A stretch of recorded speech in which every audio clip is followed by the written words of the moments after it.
Good afternoon, ladies, gentlemen. 2022 NHL Draft. It's today. It's right now, actually. It's 4 p.m. here on the Pacific Coast. And we've got a fun 3 or so hours ahead of us of 32 draft picks, hopefully a bundle of trades, maybe a couple involving the Vancouver Canucks, potentially, which is something we'll be looking for. We have news coming through on my ticker up at the top here. Well, this is the draft zone.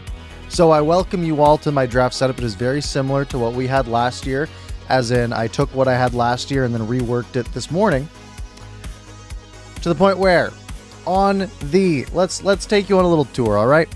Up on the top, we've got the news ticker going along here. You got Penguins signing Letang to a 6-year extension. We got the DeBrincat trade, Chicago for 7th overall, 39th overall, and a 2024 third. We're going to talk about all those while we wait for this draft to actually get kicked into gear. Cut the music. And then we also, up here, we've got the top available. Now, this is the consolidated list. This is not my list. This is not my preference. This is not Elite Prospects preference. This is a list of, this is the consolidated list from all like 15 different sources or something, put into a stack ranking. And this is where we've ended up. This will update throughout the night as names go away, because if I expand this, it's actually 60 names long, and as names come off the board, we'll take them off of the list. On your left-hand side, you have the draft order, the draft picks being made. You'll see we have made one adjustment already right up here, that little Chicago Blackhawks logo with the Alex DeBrincat trade that happened earlier on today. And that's kind of it. Chat will show up here for all you folks who are in the chat here. It will pop up. Whether that's a good or a bad thing, we're yet to see. And we are going to spend the next 3 or so hours going over sort of instant reaction. I got Pierre Maguire on my screen, which is just, I mean, you can't beat it. And what's funny is I think I can actually pipe his audio through if I do this. You can then hear the Sportsnet audio, but I'm not going to do that because I think that's copyright. I think that's illegal. So I will just be listening on my own, and we'll see how things go. Screw these guys. Oh, what? You got the director of scouting for the Panthers from a few years ago? No, you've got ParkersPucks. All right. And we're going to have a old time of the draft. Let's talk about the moves that have happened today, because there are a couple, not a ton. Obviously, all the stuff that happened yesterday, last night, we have already discussed, but the big ones that have happened today. There was the Georgiev trade from the New York Rangers to Colorado.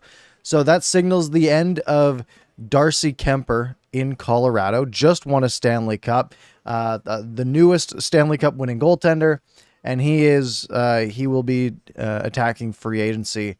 And Colorado goes out, trades a few draft picks for Georgiev, who should be solid. I put him in sort of a similar vein to Kemper, but younger. And he'll be cheaper. And that's the big thing for Colorado, who's going to try to reload for another run next season. For the Rangers, though, this is a guy who didn't have a lot of value, right? Goalies don't have a ton of value. But they were able to get, basically for their backup, 3 draft picks out of it. 2 more that will happen this weekend, or at least tomorrow, I guess. Friday's not really the weekend. Which is good for them. It's basically a win-win all around. One of the other moves that happened, you can see it sort of coming in right here. The Pittsburgh Penguins signing Chris Letang to a 6-year extension. He's already like 36 years old, so they basically locked him up. Maybe he's 35. They've locked up Chris Letang for the rest of his career, $6.1 million per. For right now, pretty solid deal. The problem is obviously going to be the back end of that deal, because are they gonna be paying him until he's, until he's 41 years old? I kind of doubt it, right? The thing about contracts that are signed when a player's above 35 years old, as Chris Letang is, that's a 35 plus contract, which means you can't really buy it out. You don't get anything for buying out that contract in his 39-year-old year, 41-year-old year. There's no cap hit reduction for buying out a contract. It'll just be the same amount, but over double the length, so they could take a $3 million a year hit. But for now, it's good. It means Malkin's probably gone, maybe, which is definitely interesting. So we'll see what goes on in Pittsburgh. Obviously, if Malkin shows up in Vancouver, that would be pretty sick. Sharm saying the Elliot Friedman just mentioned the Islanders possibly involved with JT Miller and their first round pick. Keep in mind, you can see on the side here, Islanders pick 13th, so we'll keep an eye on that. The other news that happened that we haven't discussed yet, the Marc-Andre Fleury signing that just dropped. Full no move clause. Full no move clause, 6 years, $3.5 million a year for 2 years. So they get Fleury back for 2 more years. Toronto does not get him, and that's still one to keep your eye on. And then the last one is the DeBrincat trade, which is the blockbuster. That is Chicago trading Alex DeBrincat to the Ottawa Senators. I can see the Canucks column in my tweet deck is filling up about New York Islanders, which is very, very interesting. Very interesting indeed. But the DeBrincat trade is sort of the blockbuster. 7th overall pick going from Ottawa to Chicago. Chicago also picks up the 39th overall pick from tomorrow, and a 3rd round pick in 2 years from now, 2024, for a guy who scored 40 goals a couple of times and is a hell of a hockey player, hell of a goal scorer. I use the same hockey stick as him, and it's awesome, and that's definitely the reason why he's so good, and that's why I scored so many goals sometimes. So I think it's awesome for Ottawa. They have a super young core that's super dangerous. Their problem is they have no defense. They don't really have goaltending, and Alex DeBrincat is 2 years away from being an unrestricted free agent with his qualifying offer this year at like $9 million. So if DeBrincat wants, if he doesn't like it in Ottawa, he can take his $9 million QO next year and leave and get paid in free agency. So Ottawa taking a risk there. Chicago getting out from that salary cap hit and getting a lot worse in the process as they dive a little bit further into their rebuild. All right, I'm going to turn up my sound so I can hear what Elliot and the boys say throughout this time. Obviously, we're mostly on JT Miller watch tonight. The real interesting pieces of tonight are going to be those first 3 picks, right? Shane Wright, Logan Cooley, Juraj Slavkovsky. The Shane Wright was the favorite for a while. Betting favorite right now is actually Slavkovsky, which is very interesting. Could mean Shane Wright dropping to the Devils, which is crazy. Looks like Gary Bettman's going to be coming to the podium shortly here as well. VVS has Slav going 1. All right, here we go. Gary Bettman time.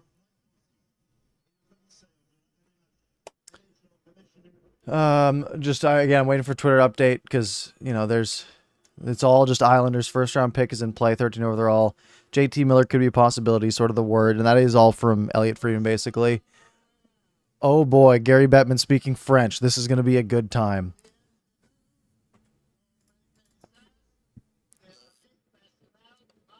Oh God, his French ain't good, folks. His French ain't his French ain't good. And he switches right back to English. Love it. Good call, Gary. Good call. So let's get the poll. First overall, Wright, Cooley, Slavkovsky. Take your pick in the poll here. She is carrying an Islanders uniform. I think it's Mike Bossy's, someone related to Mike Bossy. I think I heard.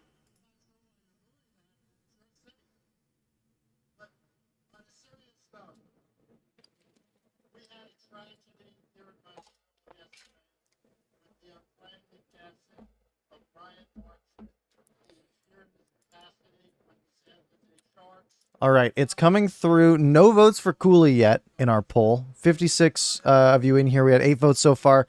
6 of those 8 votes going to Shane Wright. No votes for Cooley, eh, folks? I think I can actually show this on here if I switch views. So yeah, there's our poll here. 64% want Shane Wright. It's 29%. Now it's 71-29 in favor of Shane Wright. Let's see where that ends up going. That's definitely one of the interesting pieces of it. The other part is definitely, whoops, I'm just showing TweetDeck.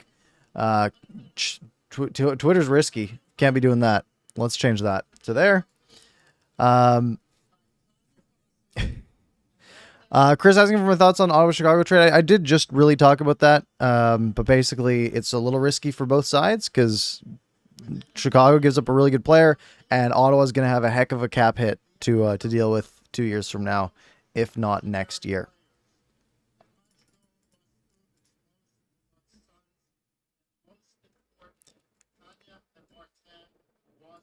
Apparently, Bettman is getting heavily booed, according to Twitter. It's not coming through that well on the broadcast, but that is interesting.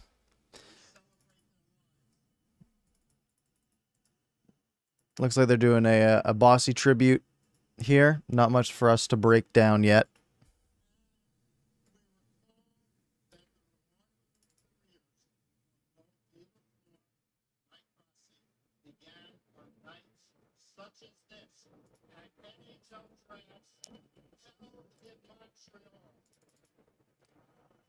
So not much for us to discuss yet, but we will get into it right when we do have some picks starting to be made.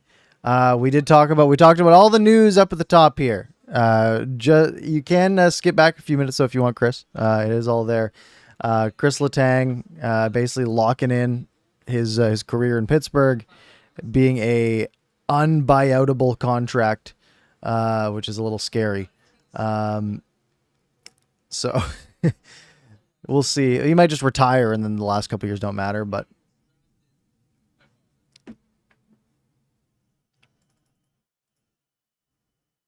The word trade is trending in Canada. That is that true? Trending. Canada. NHL Draft 2022 is number 1. Trade is not on here. You're lying to me.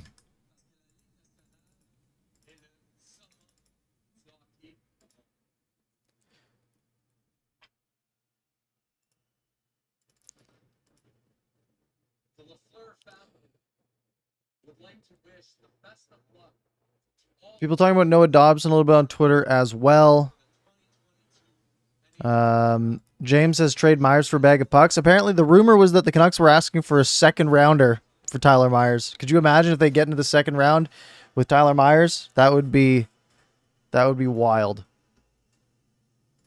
That would be absolutely insane.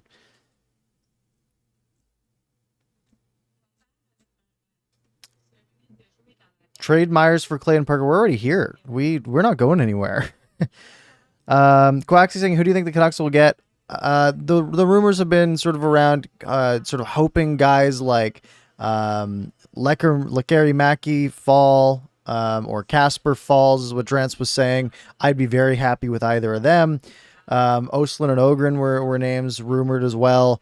Honestly, I mean, here, if I bring this list down to show the top 15, anyone on this list, if they're still there, I'm pretty happy. And you know what? If you go to 16 or 17, you know what? You're probably still okay as well. So we will, again, I am just attached to the list. All right. The list is going to be our Bible, and anything that goes off the board of this list, we are going to say objectively is a bad pick and the GMs are wrong. Right.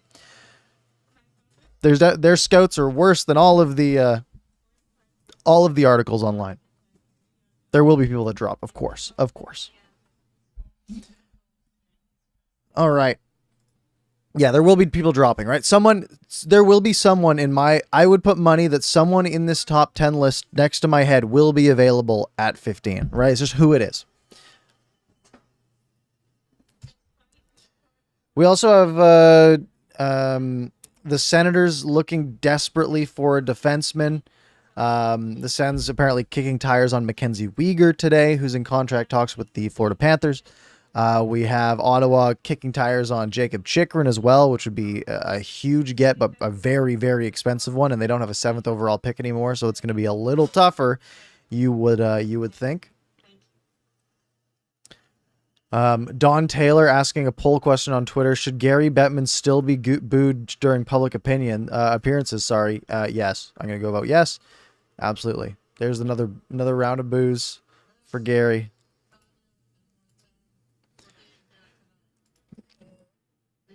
Jarhead does not want Connor Geeky. Interesting. Jacob asking if I have JT Miller gone tonight. I would have, if I was putting money on JT Miller getting moved, it would have been earlier in the day, would have been my guess. Obviously, it's still possible. I feel like my chair keeps getting lower. Maybe I'm just slouching. Ah, now it's getting lower. Yeah.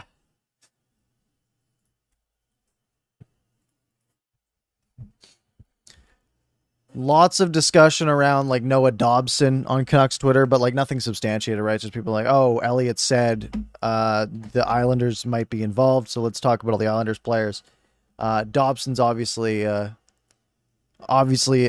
fantastic name. Don't know if that's something that they'd want to go for. BL Tubes, yeah, that Bar Down article was a bit of a miss, eh? I think literally all they did, they literally went to HockeyDB. This is how they made their article. They went to HockeyDB, they looked at every draft, and they just looked at the top 10 names, like, great, write down which ones don't have 100 games played, put them on the list. All right, and send. That's all they did. So that's it.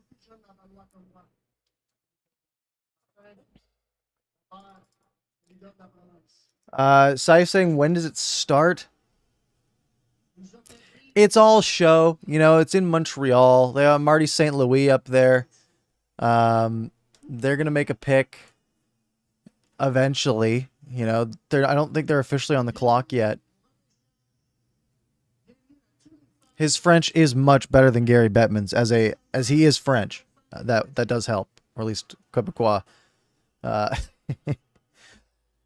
Dowden saying, should the Canucks trade up for Nemec or Jiricek? That, you know, what are you trading to move up? I'm so open to the idea of moving up, but if you're trying to move up into the top 5 to get these guys, they're 4 and 5 on this list, and I think that's probably where they're gonna fall.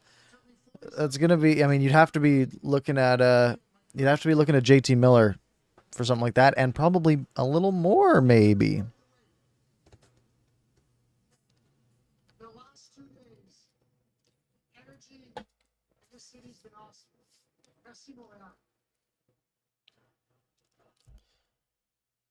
Martin St. Louis quote, 47 years. It took me 47 years to finally be at my first draft, and it was worth the wait. He was undrafted. Chicago already and Arizona already taking for Bedard. Yeah, Arizona's schedule, it's going to be, they're going to lose a lot of hockey games this year. For sure. For sure.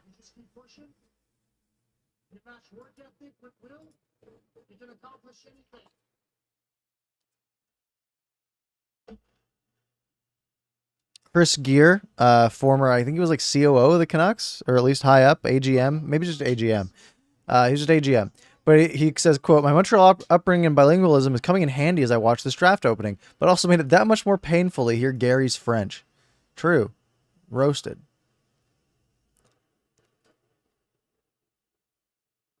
And there's the booze. The booze are back. Jarhead says St. Louis won me a pool once. What a player! I had Eric Stahl won me my first hockey pool when I was growing up. 2006 Stanley Cup Final playoff pool, and I had Eric Stahl, and he got an assist on the empty netter in the game where they clinched the Stanley Cup, and that moved me from a tie to winning the whole thing. So that was that's my moment. Work emails. Get rid of all these.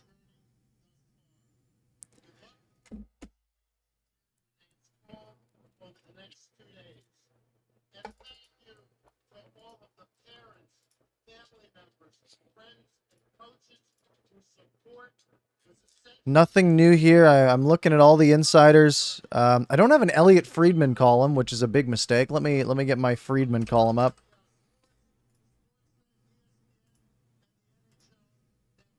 Okay, Friedman is moving into... I'm taking Kevin Weeks off. Goodbye, Kevin Weeks, because I can only fit so many on my screen. But that's okay. All right. I think we're finally on the clock here.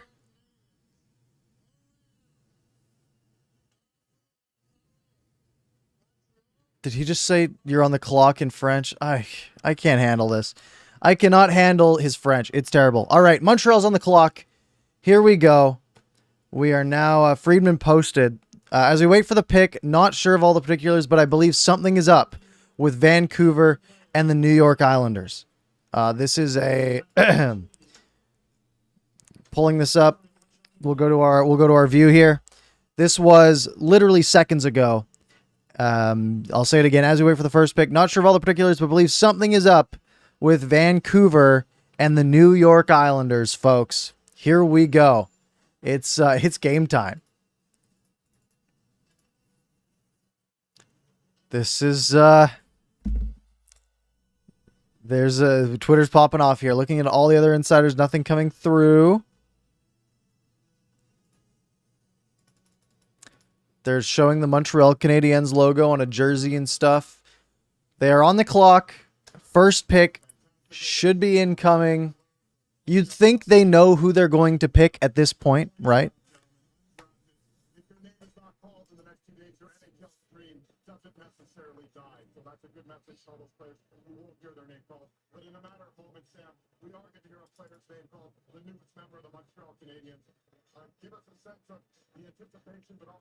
All right, still, I'm just on Miller Watch here. I'm just refreshing. This could be the end of JT Miller as a Vancouver Canuck. I wonder, what would the return be? Because Dobson seems like not in the equation, right? I think the Canucks will probably have to add in that case. They don't have a second to add in that case. Or are they going to trade the 15th as well? Probably not. That seems a little risky, a little ill-advised. Barzal, I think there's zero chance Barzal's involved. But yeah, I mean, Noah Dobson is a 22-year-old defenseman who had 51 points last year, right? People suggesting Justin suggesting Pelech or Pulock. Those names are way too similar. Adam Pelech, 27-year-old left shot.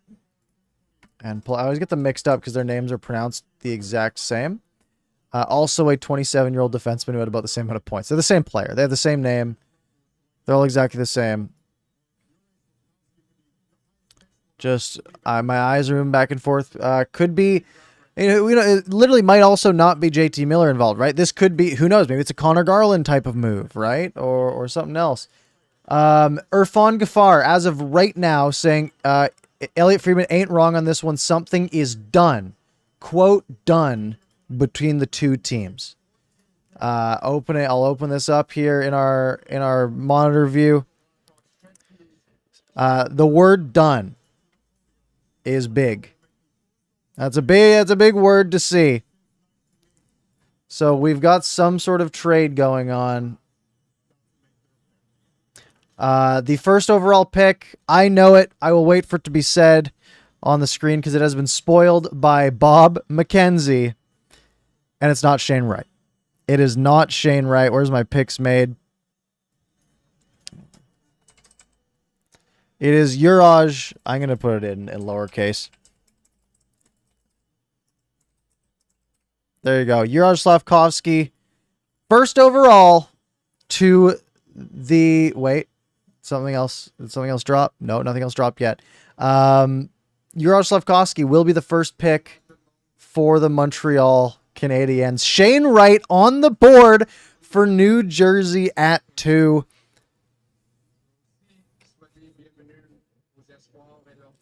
Montreal's never gone off the board with a draft pick before, right? Maybe not a few years ago with a guy named Jesperi. On behalf of the Montreal Canadiens organization, we would like to extend our deepest condolences to the Marchand family and to the San Jose Sharks for the untimely passing of Brian.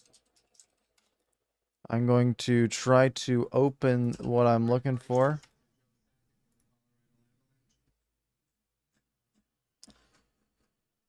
All right. With our first Yeah, it's great that Bob McKenzie's still so sick at it. It is officially Uri Slafkovsky. So that is big. First overall, the mom's crying, of course, which means he is officially off the board of our top available, was third on the rankings. And we get a little bit closer. So the Devils now have the chance to pick up Shane Wright here, which is that's wild. That is a wild pick. So let's talk about who is Slafkovsky. If something happens with JT Miller, feel free to interrupt me here. Slafkovsky, let's start with the numbers here. 6'4", left winger, 218 pounds. Big boy, right? All of the rankings, third in the consolidated, so around third on average, basically behind Cooley and Wright. Elite Prospects had him 3. McKean's had him 3. Button had him 2. Basically, nobody had him 1 except for ISS, which I think is International Scouting Service, and Bob McKenzie. And Bob McKenzie's rankings are based on scouts' opinions, which means he is kind of the GOAT when it comes to this, right? So what did he do? He played in the Liga last year, the Finnish League, 10 points in 31 games, which doesn't sound too fantastic, but you also have to keep in mind 9 points in 8 games at the World Championships for Slovakia as well, which really boosted his stock, especially very late in the process. 7 points, 18 playoff games. So this kid's going to be a good hockey player. It sounds like. Again, not the pick people are expecting. Shane Wright has been the number 1 guy in this draft for years at this point, right? Since he was like 14, 15 years old, and he got special status to go into the CHL, and now Slafkovsky takes the first overall spot from him. Still nothing new coming on the JT Miller front yet, but that is going to be it's going to be interesting. Shane Wright. That's crazy how New Jersey just gets the number one guy by all the boards. So now what we hope for is for Gary Bettman to go up to the podium and say, I have a trade to announce, and then it was JT Miller for the second overall pick, and we're just happy, right? We're just laughing. That's the goal. That's the goal. We're all on the same page there. That's what we're hoping for. All right.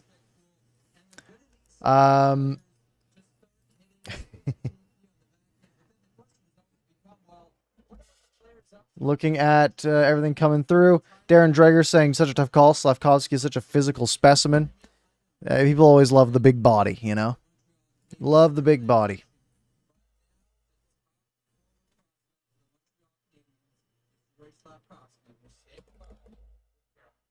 All right. All right, so the Devils are on the clock officially. Doesn't sound like the Canucks are going to be involved with the Devils here, considering it sounds like they're involved with the Islanders. Again, I am just stun-locked, basically waiting for Elliot Friedman to maybe drop something here. That maybe there was a little trade going down. But still nothing coming through as of this moment. Folks, what are your thoughts on the Uri Slafkovsky pick? Because we had a couple of what's. Dabnad saying what with 3 T's. Quack XY saying what with, I think, 6 T's. Justin saying shocker. Jarhead saying I like it. I like it too. I like Slafkovsky.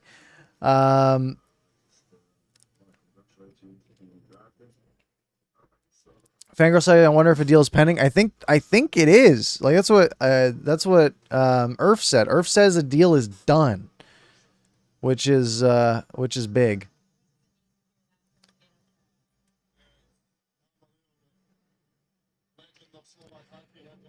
Kai Howard saying, bold pick reminds me a lot of Kako when he had a great World Juniors. Hope it works out for Montreal. Yeah, and the thing about Kako, he wasn't fantastic, right? And he was sort of rumored in these JT Miller, in the whole JT Miller thing going on.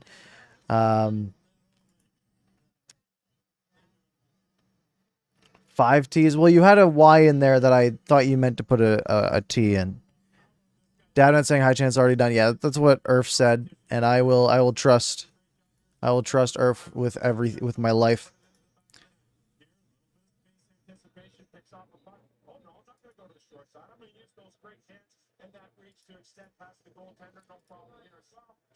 We're watching a little Slavkovsky highlight reel. He is big. He is big. He is a big boy.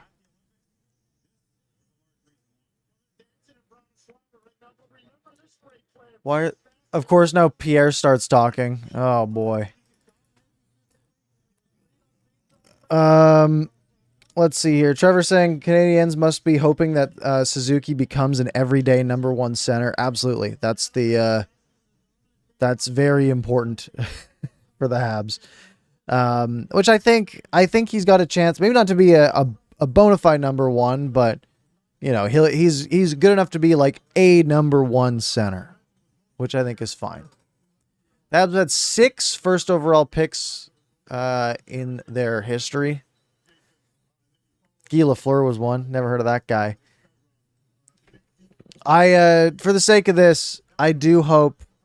All right, Elliot Friedman saying right now, the New Jersey Devils may be going with a defenseman,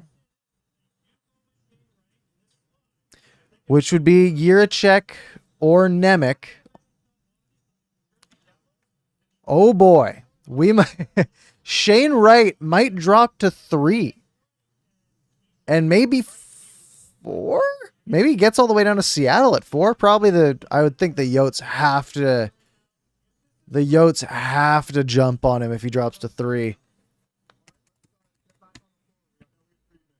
All right, they're cutting to Elliott.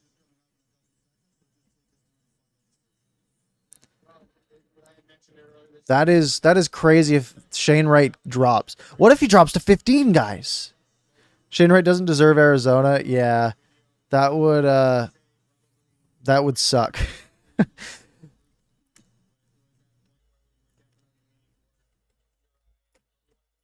Waiting for anything to drop here.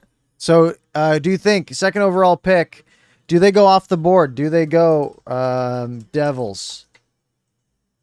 It's over. It's called Bobby Margarita, the GOAT, has dropped it. It is a defenseman. And it is Nemec. Going to the New Jersey Devils, meaning that Shane Wright's still on the board. Shane Wright is going to have the biggest chip on his shoulder at this point. All right, let's pull up. Is this actually no, it's not. Okay.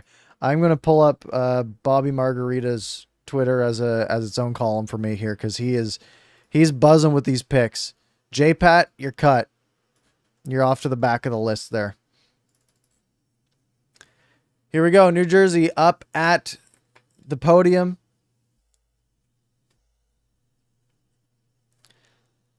Yeah, they could have traded back, but even then, like, what are they trading back? Are they trading back 2 spots and then maybe Nemec isn't there?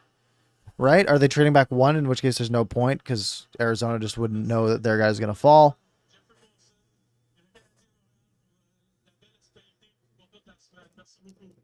Martin Brodeur dropping the French.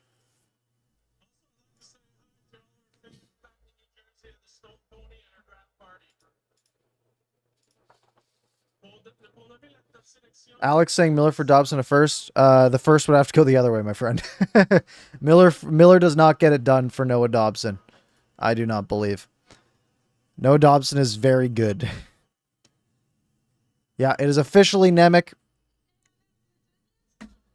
as the second overall pick. Shane Wright still on the board, sort of not the consensus number one, clearly, but the number one on most lists is dropping. Man, all right. Let's do our breakdown on who is Simon Nemec. I don't know. I doubt I'm pronouncing his name correctly, to be honest. But let's cut to. So the Slovaks have the first 2 picks in the draft, which is crazy. Nemec, does it say? It doesn't say how to pronounce it. Darn. 6'1", 192 defenseman. So very average size when we're talking about the NHL. 18 years old, from Slovakia, the second overall pick. All of the rankings, 3rd or 4th or 5th. No one had him 2. Elite Prospects had him 6. Bob McKenzie's scout rankings had him 4. Craig Button had him 5. Sportsnet had him 4, 3, 5, 6, 9, and 4. Nobody had this guy top 2. Nobody had him because it was gonna be Wright and Slafkovsky, right?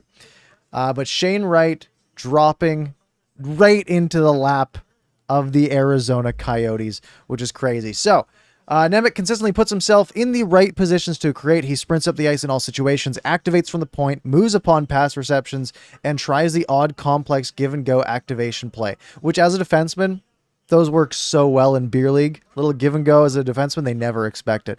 There are moments of creativity with the puck, like delaying and passing cross ice for a clean breakout, or a fake shot becoming a pass just as the puck leaves his stick.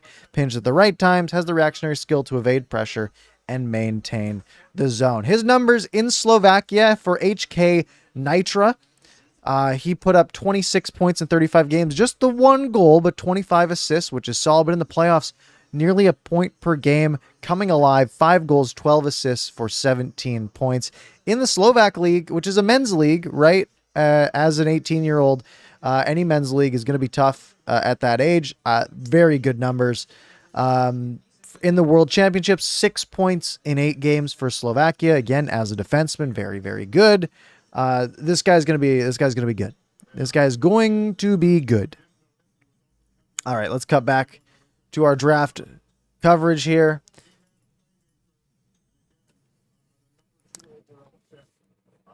So the Coyotes will have pick number 3 here. And Shane, that's crazy. Shane Wright. Yeah, Shane Wright going to hockey purgatory in Arizona. That is tough. But they do have a brand new arena that has 5,000 seats in it. And you know what? If there's a place where you have to live and maybe golf every day of your life in the nice warm desert, not the worst thing in the world. But yeah, it is a bit tough.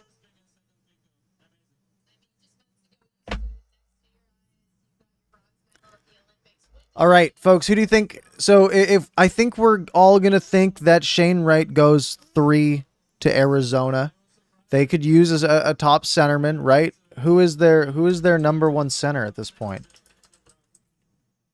Is it Travis Boyd? Like, you know, it's Barrett Hayton. Can't be Barrett Hayton, right? So Shane Wright would be a real nice addition for the Arizona Coyotes, and you got to think that's where they're going to go. Unless they trade it. Maybe the Canucks are calling up. I'm sure the Coyotes are getting a few phone calls right now, but the pick is in for the Arizona Coyotes. I am waiting for the Bobby Margarita tweet to drop telling us who it is, because he always knows, apparently.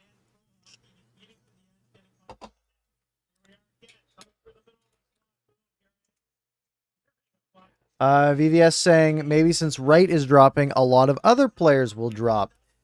Well, not to 15 yet. I mean, we're, sort of 3 and 5 are off the board on our top available list. I don't know why this doesn't, I take a name off and it doesn't get longer. That's weird. So now we've got our next 10 on the list here. It is a crazy start, though. Absolutely a crazy start. It has been 19 minutes since Elliot Friedman talked about Nemec, or not Nemec, the Canucks and the Islanders. And nothing's happened. What else we got? I had something in my mind that I've forgotten about. Maybe they're keeping it internal so that when pick 13 comes around, Gary Bettman can do the old "we have a trade to announce" type of thing.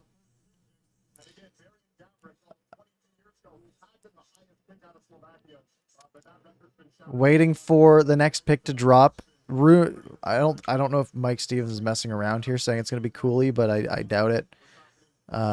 It is Cooley. The third overall pick is not Shane Wright. Shane Wright has dropped to the Seattle Kraken at 4.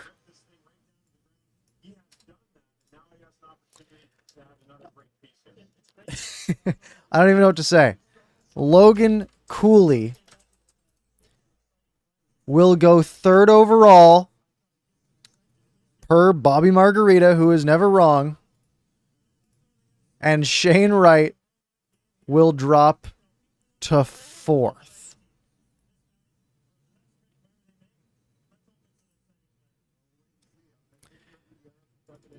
That is tough for Seattle. Or that's not tough for Seattle. It's great for Seattle. It's tough for the Canucks. Because that means that Shane Wright is going to be likely in the Pacific Division here. He's got to go. He's got to go here, right? Does Seattle want to go D and pick up Jiricek? And the Canucks can trade with Florida and steal Shane Wright away? Mike Halford's tweet, quote, "Are the Coyotes going to go see the Minions movie after this?" Because they're all suited up. That's great.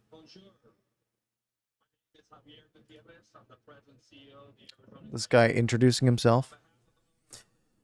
That is wild. Yeah, they all have matching suits. All right, so Shane Wright only needs to drop another 11 spots, and then the Canucks get him. Beniers and Wright, nasty center cord. Beniers and Wright going to be nasty. That is absurd. Good for Wright. Yeah, Seattle will be a fun place to play. I really think so. Great sports town. But it does mean that the Canucks have to deal with them 4 times a year.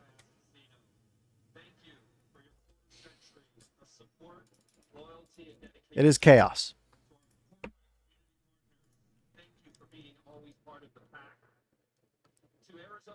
Oh my God, how long is Gutierrez gonna talk? He's getting the fans laughed when he said fans in Arizona. That's fantastic. There it is. Logan Cooley, official 3rd overall pick. Who are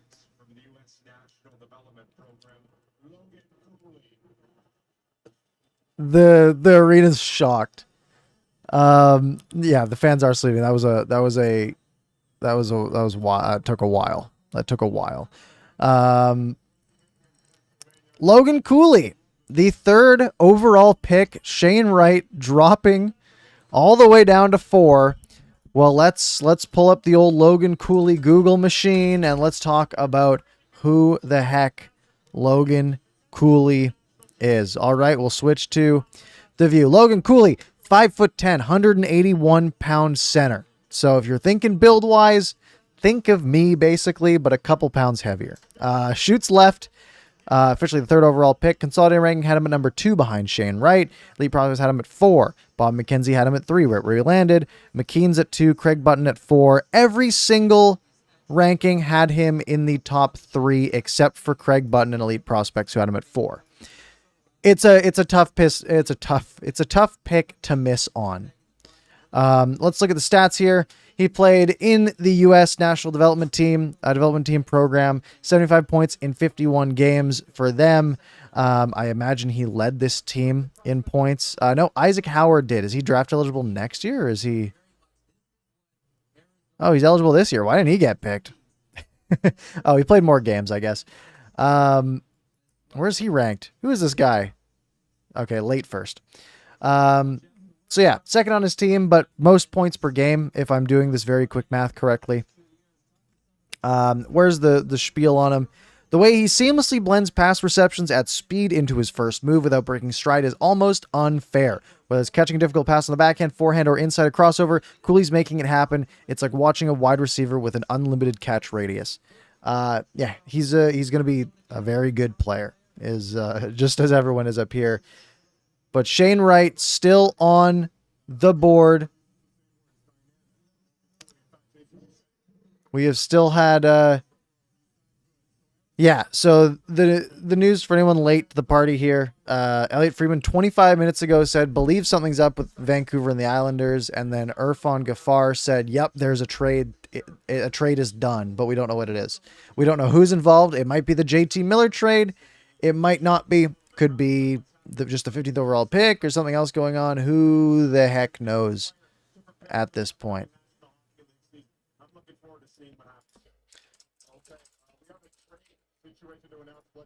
There is a trade. There's a trade. You're losing some energy, but I have two trades to announce from Gary Bettman. 2 trades. Is someone trading up to get Shane Wright? Gary Bettman's just absorbing it. Nothing's breaking here. The Habs. Romanov and 98 to the Islanders for 13. So Romanov and 98 to move up to 13th. So Alex Romanov is now a New York Islander. The Habs then trade 13 and 66 to Chicago for Kirby Dach. So the Habs turned Romanov, 66 and 98 into Kirby Dach. That is insane for the Habs.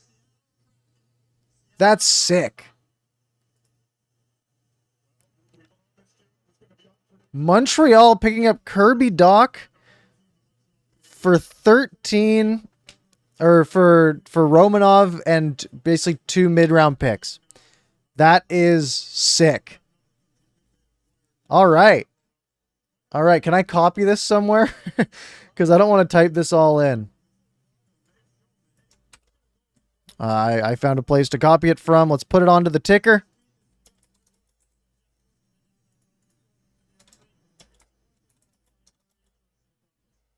All right, it is all up there. Ticker's moving. That is crazy. So that means that the Islanders no longer have pick 13, and I'm gonna have to do some updating here. Let me pull up my logos so I can put the Habs. No, the Habs don't have any picks. Wait, who ended up with all the picks? Chicago, I guess. What does Chicago have? Chicago now should have 13. So let's grab the Blackhawks logo. I guess I already have it here. Let's copy it and move one down to 13. Let's grab that. All right. So Chicago now has 13. The rest of the picks were all later rounds, so I don't care about my draft board. That is crazy. They get Slavkovsky and Dach all in one swoop. So let's talk about, let's talk about Kirby Dach while we're here. Let's bring it up. Kirby Dach, 21 years old. He was the 3rd overall pick in the 2019 draft, a draft we've talked about because the Hughes and Kakko draft, the Vasily Colson draft, Trevor Zegras. Jumped into the NHL his rookie year, 23 points in 64 games, and now Chicago has been genuinely just not a good team, and he's struggled along with it. 26 points in 70 games in his 3rd year in the NHL. Montreal is getting a player who has a really solid ceiling here. For that, they lose Romanov. Wait, is this Romanov? So a 22-year-old defenseman who had 13 points. I didn't know he was only 22. That's crazy. I thought he was older than that. So a young defenseman. They're basically trading for Dach and then a couple of picks, including 13th. So that is big, big, big. Shane Wright to Seattle is what we have next, it looks like. Let's pull up the draft list here. And let's put Shane Wright going to the Seattle Kraken. So Seattle comes in and ends up getting potentially the best player in this draft in Shane Wright. So let's do that. Whoops, I messed up. Get rid of Shane Wright here. There we go. It's wild.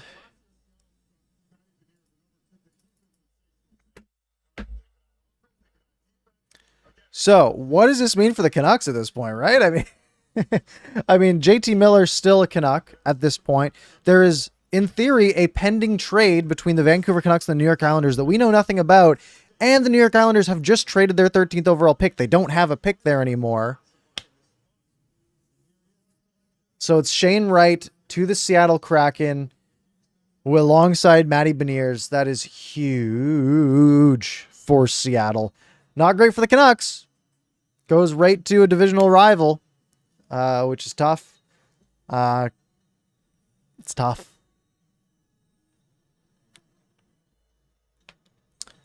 They're playing Don't Stop Believing. I honestly, if I'm Shane Wright, I'm pretty stoked. Seattle's a cool play. It would be cool. I mean, I guess Montreal would be way better now that I think about it, but better than Arizona. Better than Arizona. All right. Philadelphia on the clock, having their hopes dashed, thinking, "Oh, we might get Shane Wright," and then Shane Wright's gone. He just brings them that 200-foot game. He brings them everything. The ability to score, to make players around them better. He's responsible in his own zone. All right. Can't get worse than having McDavid in your division. Well, adding more people to the division would be bad. It would be bad, Chris.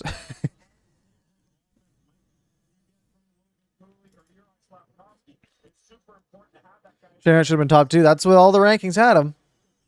But hey, these GMs they fall in love with players.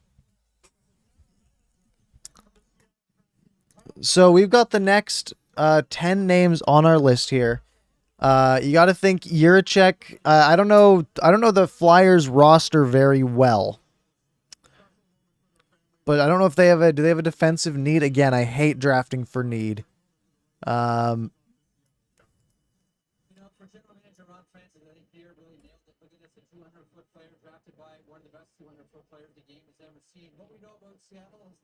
Savoie is expected, says VVS.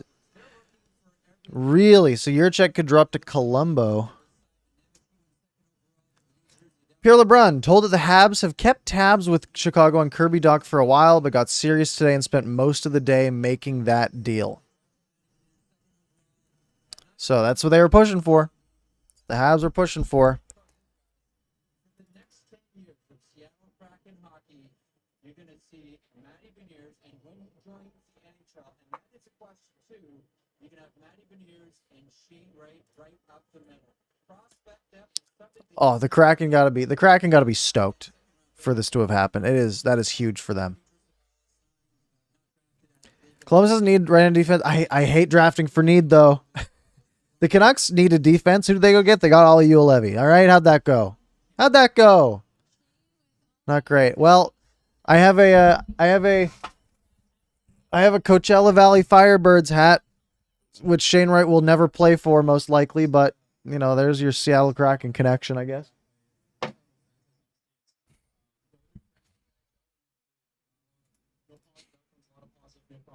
That's just crazy center depth, though. So the pick is not in yet for Philadelphia. Bobby Margarita has also not broken it.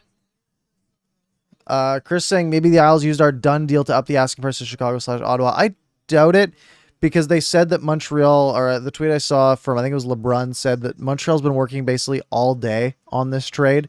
So I imagine they figured out what they would need and then worked with the Islanders to get 13.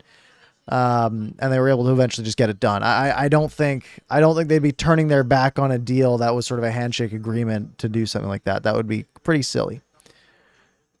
We don't know what's up with the Canucks and the Isles yet. We had Elliott tweet. There's 35 minutes ago that he tweeted out that there's something going on between Vancouver and the Islanders. 35 minutes ago, and nothing has happened. So, who knows? Quattro, I'm hoping for Dobson. I mean, that would be crazy good. It would be crazy good. Canucks Twitter is still popping off. I got so much text on my screen here. Who you have Columbus taking? I don't know. I don't know if it's going to be Savoie here, which would be a choice, not a terrible one. But if it's going to be Savoie here, I mean, I don't know. I haven't focused that much on this high end of the draft because I'm more focused on who falls to the Canucks. What I am hoping to see, I'm hoping we start seeing some of these names get taken around this area, and then the Canucks can take some of the names around this area. You know, that's what I'm hoping for.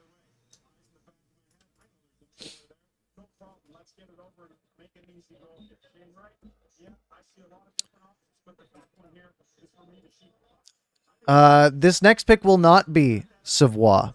I can confirm, as per Bobby Margarita. VBS is trying to steal my thunder here. It's Cutter, which is the coolest name. Cutter, Gauthier.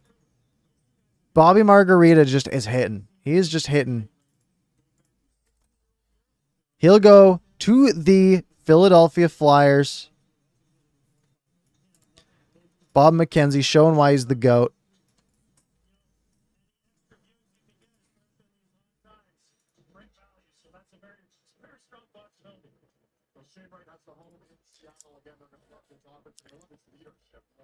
So, Chicago is almost on the clock here with their first pick they traded for. They have picks 7 and 13. Look at this list here. They had none in the top 32 here. Savoie is dropping to Columbus Pizza Rolls. It's whether or not they take him or not. How is he leaking this? I don't know. Bobby he's the GOAT. I wish he sold Bobby Margaritas in BC because I would love to be enjoying one right now. That would be sick.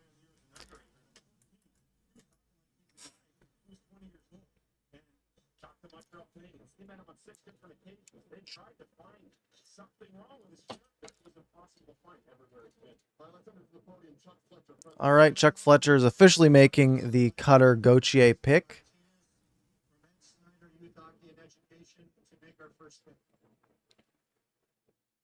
There it is. It's locked in. Gauthier. I never know how to pronounce Gauthier. Is it Gauthier? Is it Gauthier? Gauthier?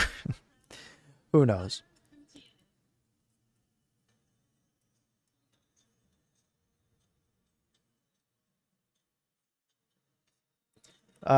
Kurt saying, I'm upset Shane Wright didn't pull a Rogers and fall 15 more spots. 11 more spots would have been clutch. Getting down to that 15 mark would have been sick. Would have been sick. It's Dan Riccio pointing out that Lou Lamoriello really gave up the 13th overall pick for Romanov. That is true. According to a New York Islanders reporter, I don't know how reputable this is. The Islanders were involved in talks with JT Miller trade. Again, I don't know how reputable it is. Irfan Gaffar saying, at the last minute, the Islanders went a different route. The deal got blown up at the table. So here's your quote from Irfan Gaffar. So maybe there is no New York Islanders, Vancouver Canucks trade going down. They went the Romanov route instead.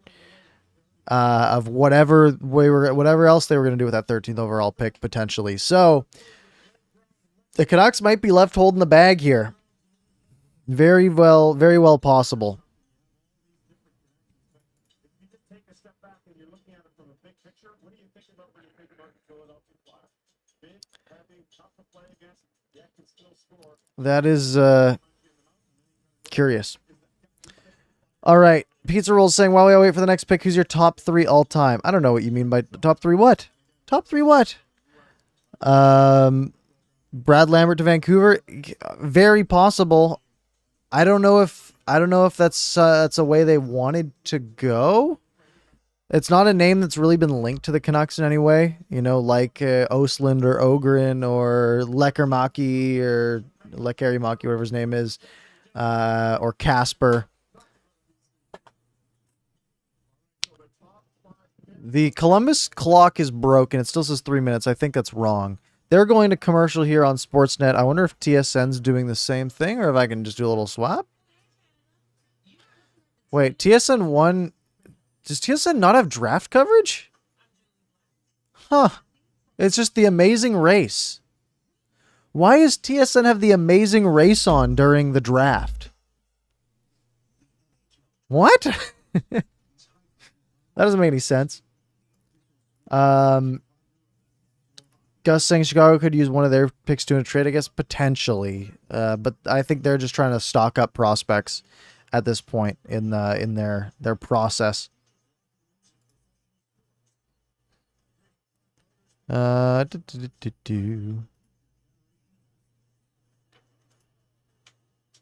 don't have the rights. I thought always both of them had the rights. Like they would always both do it. But I don't know. I guess I'm wrong. James saying actually sick to see Wright go to Seattle. We'll hate to play him in a couple years. Yeah, I hope he ends up being really good because it'll be fun to watch. On the other hand, I hope he ends up not being really good because then the Canucks have to deal with that. I'm wondering if we'll ever know what that deal was between the Islanders and the Canucks. Because if it I'm sure it'll leak at some point, right? What that deal was actually going to be. What if we find out it was like the sickest deal? Like it was like Miller and we get Dobson and their first next year, But probably not. But that is crazy that they backed out on Miller because think about that thins out the field, right? On who's going to be looking for JT Miller, right? If they maybe had like 3 teams that were interested, well, that dropping to 2 means the price goes down, which is unfortunate. So we very well could see the Canucks holding on to JT Miller for the next, little bit.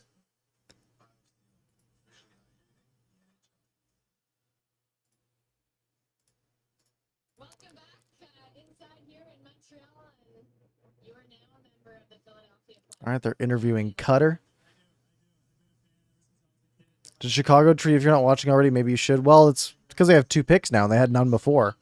So it would make sense that no Chicago fans were really paying that much attention to the draft because, why would you, right? If your boys don't have any picks. Yeah, it takes a whole village to get to the next level and get to the NHL. I'm wondering if we're going to see anything from Elliott on that Islanders thing, but probably not, I guess, if nothing's going to happen. Excuse me. Try to survive here. I need a coffee. I need a coffee desperately. End of the week, Thursday.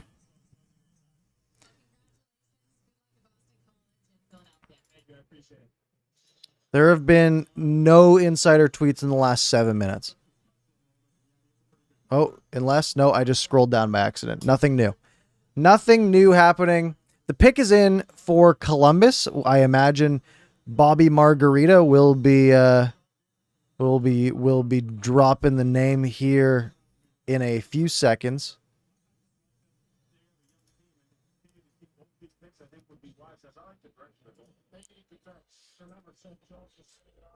Okay, here's the thing. The whole Columbus squad is up there, and there's no Bob McKenzie tweet. Bob McKenzie is washed up, folks. Molson family for putting on and hosting a great time. We would like to say hello to our Oh, they're doing the whole. We want to say hello to all our boys back at the Ohio Bar and Grill, where everyone's watching this draft. Of course. Columbus Blue Jackets are proud to select from Czech They went with Jiricek. David Jiricek going to the Columbus Blue Jackets. Our top name was left on this consolidated list. Means that we are going to pick number 6, or pick number 7, basically intact. One off the board pick with the 8th pick with Cutter Gauthier there. So let's do the old research machine. I think I forgot to do this for Cutter, but that's okay. David Jiricek. All right, who is David Jiricek? 18-year-old defenseman, 6 foot 390 pounds tall. Right shot defenseman, always a premium in the NHL. You can never have enough right-handed defensemen. 6th overall pick. Consolidated rank had him at number 5, which you saw. Ranked number 2 by EliteProspects.com. They had him right behind Shane Wright, I guess. Or did they have Slavkovsky one? No, yeah, they had him second ahead of Slavkovsky. McKenzie had him at 6, which is where he landed. Button had him at 6. Basically right in that range, which made a lot of sense. Jiricek worked mainly defensively, had no problem clearing the defensive zone, and under pressure from forecheckers, he was able to bring calm even in a very difficult situation. He used his range again in battles for loose pucks or battles along the boards. His constant scanning minimized the danger in the defensive zone, which was his biggest strength in his game. Some other quotes: skating is the name of the game, so he's a really good skater. He can walk the line, get a shot through traffic, or load up a bomb of a one-timer. He is extremely active, doesn't hesitate when he can activate. This word activate just lives rent-free in my head from Louis DeBrusque always saying activation whenever he breaks down any defensive play from the point. Played in the Czech league, so we don't have a lot of context on what that really means, at least I don't personally. 11 points in 29 games.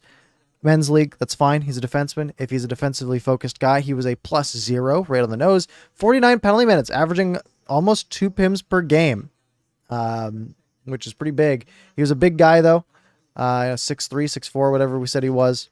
So the Blue Jackets getting a guy who was the consensus sort of best player available at that time. Next up, we get Chicago's first pick of this draft. Dabnat is thinking that maybe they're going to package those picks for a player. I don't think so. I don't think it would have got rid of Doc in that case. It's possible, but maybe not.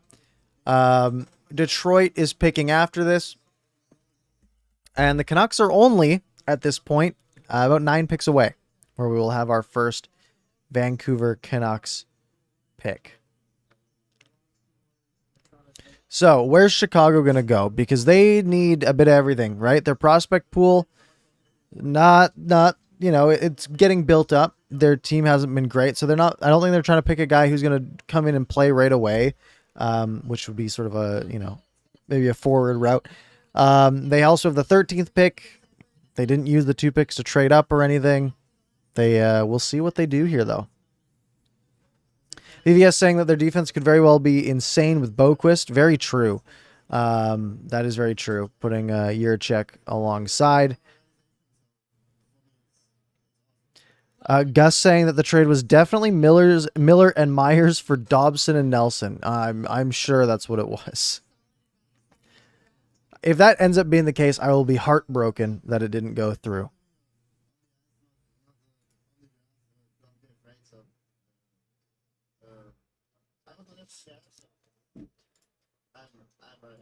Well, congratulations and best of luck in Columbus. Nothing else. No other news. Again, no tweets coming through. We're just waiting. We're in wait and see mode. The fireworks have not been that extensive other than, Shane Wright dropping. But the last 10, 15 minutes or so, 20 minutes really have been pretty slow in this case, as I get a bunch of emails that I don't care about.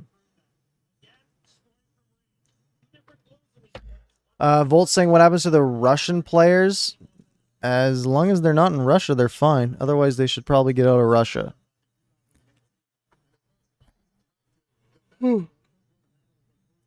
BVS saying they should make a bunch of moves for. Oh, is this what they got for Seth Jones? Because that's crazy.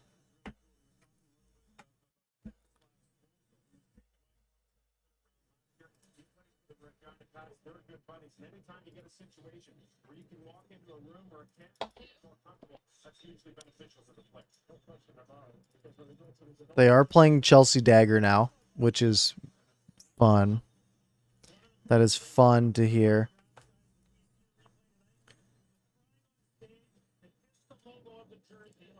Blake Price saying that Seth Jones is now going to be 28 on opening night, and he has played only 37 career playoff games. Can't imagine he's like what the Hawks are doing. Fair enough.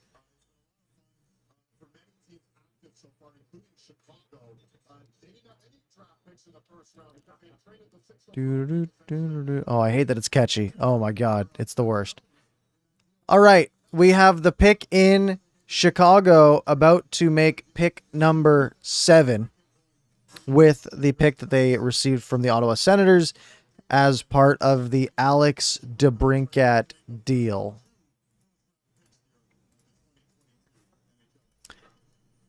Let me find my list here.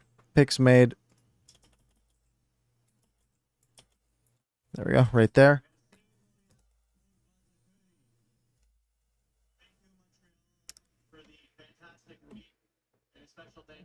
We're waiting for the pick to be named. Chicago, number 7 overall. Showed all of our fans. Blah, blah, blah, blah. A couple of teams believe that if Chicago moved up, Korchinski was the pick, and it sounds like it is Kevin Korchinski. Kevin Korchinski, who was on our sort of consolidated board at 13th. Possibly the best defenseman left. And this ends up being really the centerpiece of the Alex DeBrincat deal. Is Kevin Korchinski. Who we talked about Korchinski last night and we liked him. Let's pull up the old page for Kevin. Kevin Korchinski. Canadian defenseman. From Saskatoon, Saskatchewan. Let's pull it up here. Kevin Korchinski, he is a 6'2", 185-pound defenseman out of the Saskatoon, or out of the city of Saskatoon. I think he played for Seattle most recently. Every single ranking had him outside the top 10 except for FC Hockey. This 7th was for NA Skaters. Craig Button had him at 10. Bob McKenzie had him at 11. Elite Prospects had him at 19.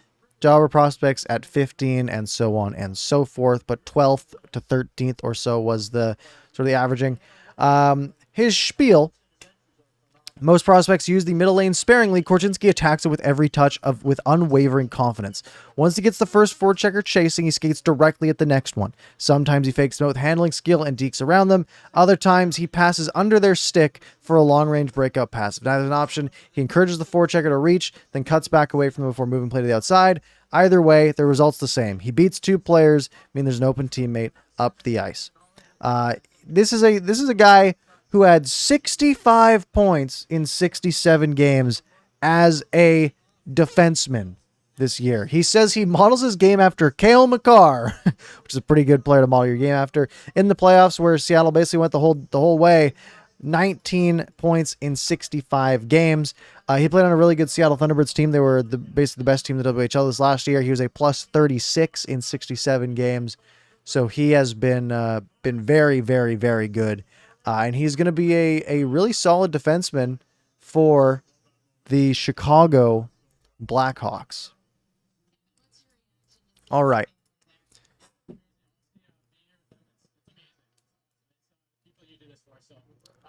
Let's see. Nothing else new coming through. All right, we got Korchinski's name up there. So the only one who is in our consolidated list who has not been picked, like the only the guy who, I guess there's two guys now who are below their expected spot. That is Joachim Kemmel and Matthew Savoie. Savoie is someone who we liked a lot. So we'll see where he falls. Some people also have Isaac Howard up that high. Like Top Down Hockey's model has Isaac Howard as like the 5th overall player, and he's 22nd in this consolidated list. So we could start to see maybe what we might think of as reaching, but what might not actually be reaching, what might be, the best player available on these guys' boards. So we will see. Now keep in mind the Canucks, this is what Drant said earlier, they really like Lekari Mackey, they really like Casper. If one of them can drop, maybe they think about moving up for one of them. And then the other names they liked were Ogren and Ostlund as well, if that can happen. He's saying Isaac Howard's terrible at D. He's a liability on some of the ice. Well, he's not a defenseman, so that's fine. He's a forward. What position does he play? He's a left winger. You don't have to be good at defense as a winger. You stand by your D man and just chill. You just chill, man. Let's see here. VVS thinking Savoie at 15. That would be a big drop, which I'd be good with. Chris Nelson, so what did the Islanders end up with in the end? They ended up with Romanov and the 93rd pick for their 13th overall, which isn't that much. Prashant Iyer, who is a Detroit Red Wings guy, is saying would not be surprised by Marco Kasper, Lekari Mackey, or Pavel Mintyukov for the Red Wings here. So we'll see if that's the route they go. Their pick is in, so no one has traded up to this spot. We haven't had much news dropping, no trades. We had that moment, those two trades at the same time, and thought, oh baby, we're gonna have fireworks the entire way, but it's calmed down a little bit. Kai saying, I have a feeling someone's gonna reach for Geeky, 6'4" center. Someone's gonna do it. Yeah, people love big defensemen. Big boys are that's what all the NHL cares about. They're meat and potatoes, guys.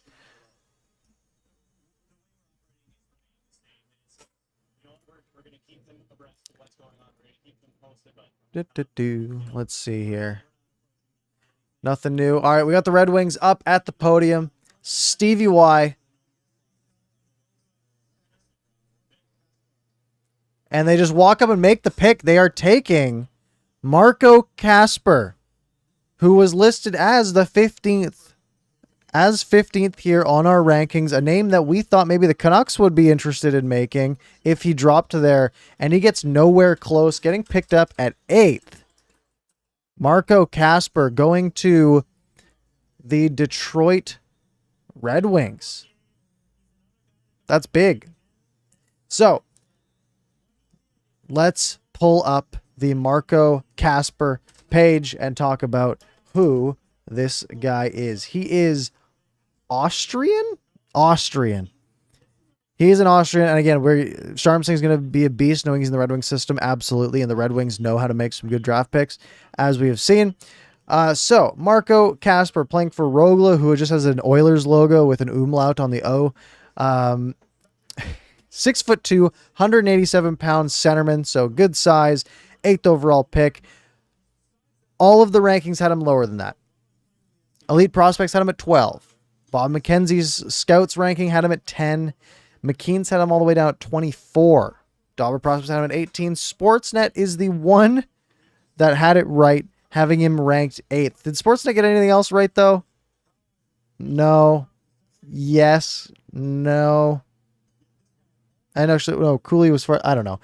Yeah, they've done okay, but they still have Savoie here, I guess. Sportsnet is somehow pulling things off, I guess. But yeah, Marco Kasper, Physical and capable along the boards, even in terms of manipulation. He recognizes the angle of defenders coming at him and knows how to beat them and escape them. He passes to the right areas, knows the next logical play in the offensive progression. He goes to the net hard and often with purpose to screen, rebound, and score. He has good first touches, takes them inside when possible, and leads to the next play. 11 points for Rogel in the Swedish Hockey League this last year, and the J20 squad, over a point per game, 13 points in 12 games. His playoff performance definitely did him some favors, 6 points in 13 games. Keep in mind, Swedish Hockey League is a tough league to play in for a young player, so I like Casper. He was someone I was hoping the Canucks would be able to maybe scoop up at spot number 15.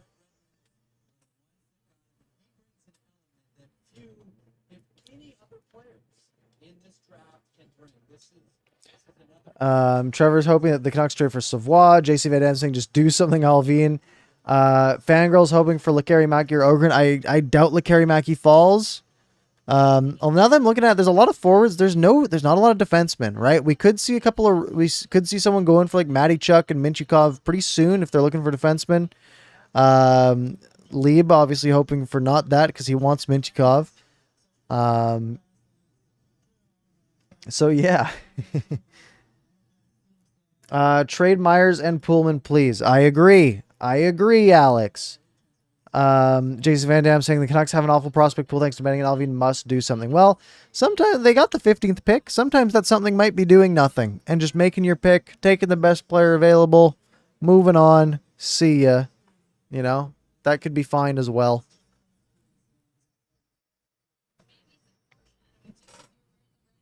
I don't know what I'm watching here, but I guess he was in like a commercial as a kid. Oh my god, he's dead in the commercial. that is graphic. All right. Bruce thinking Buffalo will take a forward. I think that's probably a fair assumption, especially there's so many forwards on the board that their pick is in. 9th overall is in.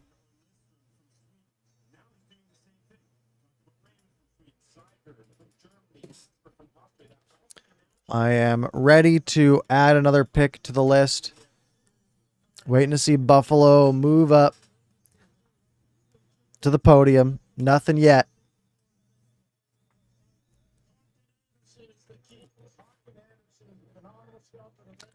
Savoago's here. Thinks VVS. Potentially. Lieb wanted Casper. So did I.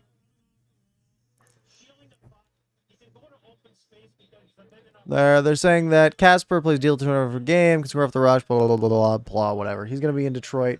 We're not too worried. Nothing new there. I get a notification from a Darren Dreger tweet. It was nothing. Just saying, oh, he's a classy kid.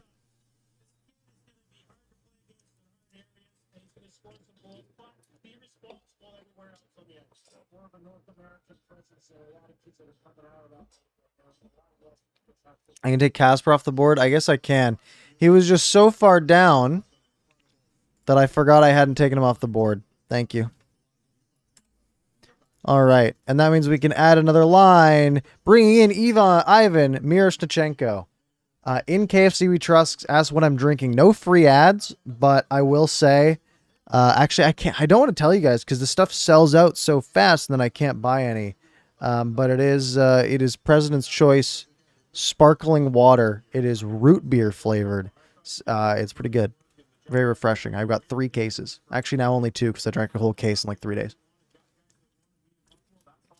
0 calories, though. That's the ticket. All right. Buffalo is up at the podium. Kevin Adams. They just go up and make the pick. They do take Savoie. I don't know. Savoie. Is it? It's OIE. Matthew Savoie going to the Buffalo Sabres.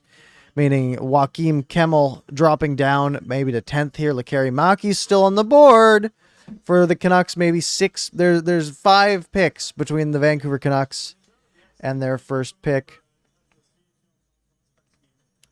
Let's do a little bit of research, shall we? We did talk about Savoy yesterday. Matthew Savoy. Let's do this. All right. Matt Savoy. Smaller. 5'9", 179 pounds, which to me, I like that. I like a small player because it usually means they got undervalued by some other teams potentially. And to me, that might be a ticket for success. Let me just fix that. Consolidated ranking had him at 7. Elite prospects at 9. Bob McKenzie at 9, which is where he ended up. Sportsnet at 6. ISS at 5. Recruit at 10. 7, 6, 6. So in the, a really good player to pick up here. Basically, most of the ratings had him higher. Craig Button didn't. Can we just take a moment here and let's do some analysis on Craig Button's list? Because I feel like he might be having a rough time. He got this one wrong, got this one wrong. He had Kemmel number 3. Kemmel's still available at 11. He had Logan Cooley 4, Namek Yurcha. Okay, these are fine. He had Jimmy Snuggerud at 8, who has not been picked yet. He had Lecker Mackey at 9, who has not been picked yet. He had Casper at 17. He had Savoy at 19. So he is just missing. He is just missing everywhere. All right, Savoy. Heavy crossover use, constant motion propels high-paced, constantly attacking approach, making his every puck touch an opportunity to create a scoring chance. Then Savoy stacks a brilliant first touch, handling skill, and in-stride wrister, and 1 and 2 touch passing ability on top of that to ensure many of the chances aren't for naught. So high pace, 90 points for the Winnipeg Ice, 35 goals, 55 assists, and 12 points in the playoffs, 6 goals, 6 assists. That plus minus, though, plus 13 in 10 playoff games, plus 54 in 65 games for the Winnipeg Ice this year. All right. That is Savoy. We are going to commercial on the Sportsnet show. I'm going to go up a little bit. Joel saying I didn't take Casper off. I literally did. You might be behind, Joel. Because he's not there anymore. Casper's on this list now. When was the last time the Canucks had a first round pick? It was Pod Colson. Yeah, it was. Because there was the JT Miller trade, and then there was the Connor Garland trade. One of which worked out. I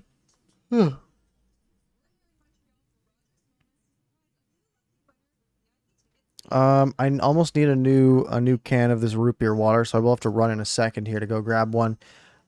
Looking for any news to come in, and there are none. Dad saying probably Jim isn't at the Canucks table. That is surprising. You would think Jim Benning should be there.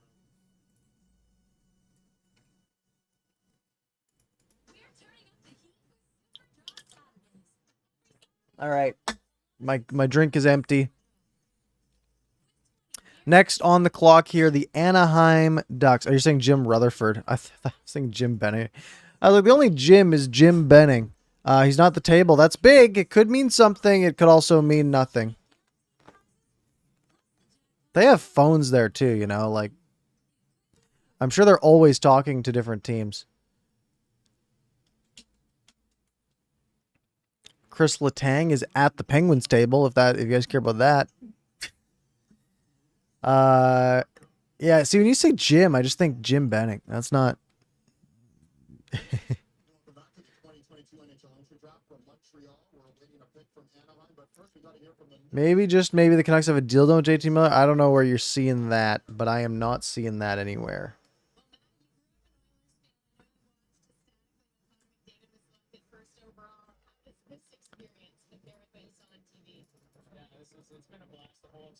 Still nothing coming through. Nothing from JPat. Nothing from Drance. I don't have their things up. Nope, nothing from Drance in the last 40 minutes. Canucks are just sitting back, waiting for the 5th. So what do we got? We got Joachim Kemmel. And keep in mind, that's 6 on that ranking. I think Craig Button is a real big piece of why he's 6th on these ranking. In my humble opinion.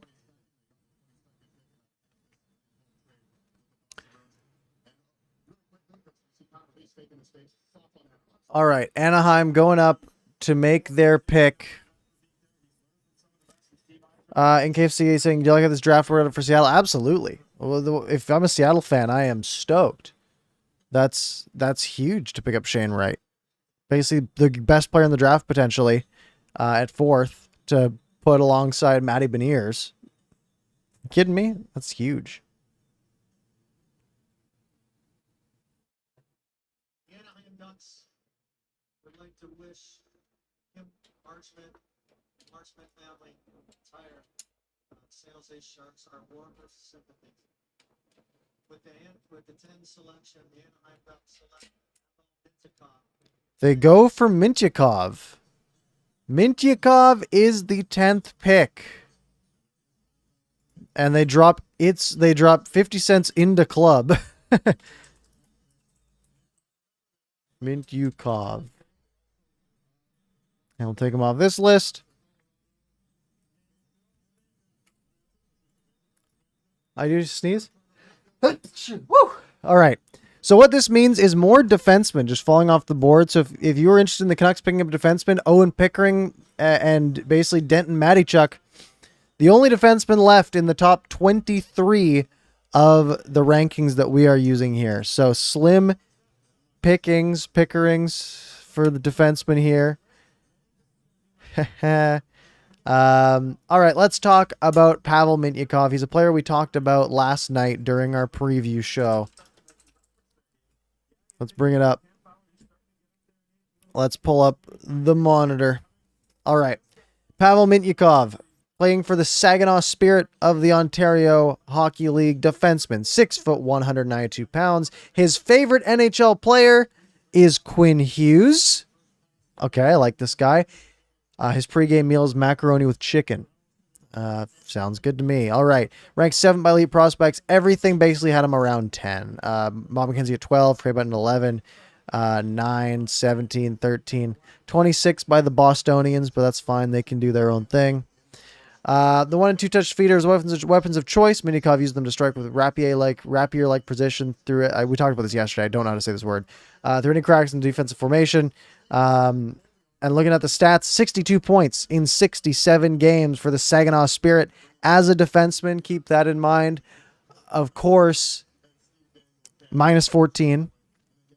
But he was playing for, I think, a bad team. Is there a record on here if I click on it? They do lose a lot, I think. Here we go. They won 24 games last year. So their team was garbage. And he played, and he had a bad plus-minus because of it, which is not his fault.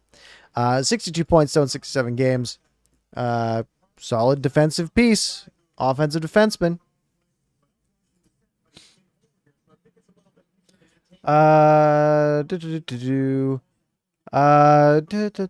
Kai saying, really wonder about Geeky at 15 now. I remember Dollywall said the Canucks were really interested like 2 months ago. So much can change in 2 months, though. They've added so much since then. So many pieces to the front office. What else do we have? Gary Bettman has a trade to announce. The Sharks are at 11.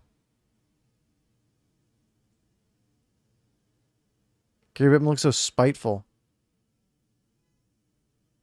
He's getting booed.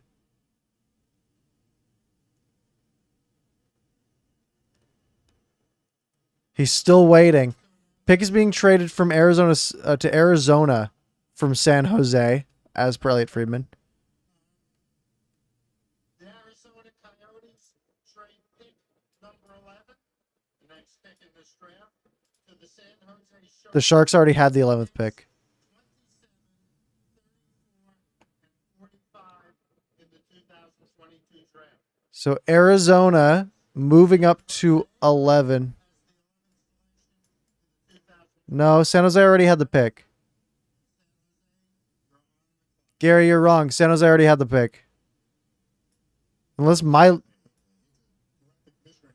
think San Jose traded the 11th pick to Arizona for those 3 draft picks. You saw Mike Greer. Gary, you idiot. Let me put the San Jose logo. San Jose. And I think they're trying to discuss the future to make sure that that's not the case. They can't trade picks they don't have. Do they also get 32 there? 27, 34, and 45 for the 11th overall. So San Jose moving up. Or Arizona moving up. Man, Gary got me. Gary really biffed that entire thing, which is pretty funny. Maybe 4 Lekker-Malkis as VVS. That would be a fair guess.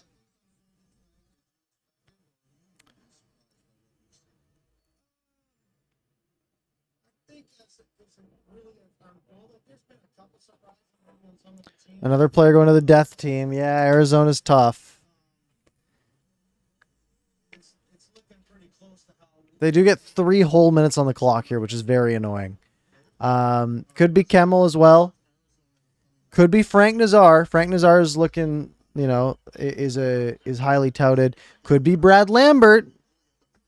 Could be Cam Robinson. I think he's on Elite Prospects. Yeah, he is. He says getting real Jonathan Lekkerimäki vibes at 11, which would be a very, very solid pick for them. For the Canucks, I mean, you notice no one below rank 15 has been picked yet. So the 15th one was. So technically, there's one of these players is going to be available there. But what you want is for these teams to start picking guys at these teams to start picking guys down here on the list, so the Canucks can pick something up.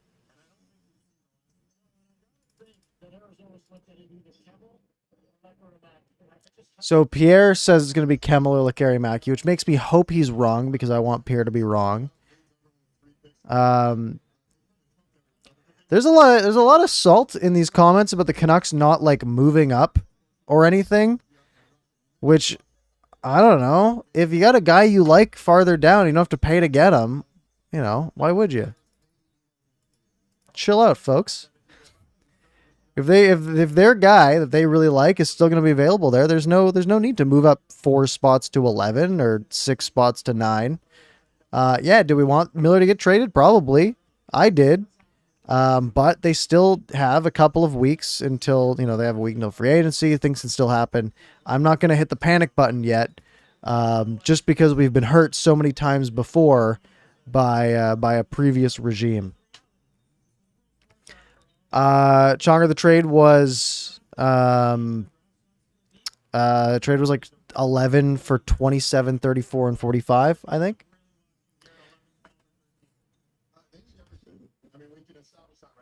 David Amber just saying, yeah, they need everything, the Arizona Coyotes, which is fantastic for him to say. I'm gonna go grab a quick drink. I just have to make it to the fridge and back. Don't go anywhere. I will be gone for about 9.5 seconds.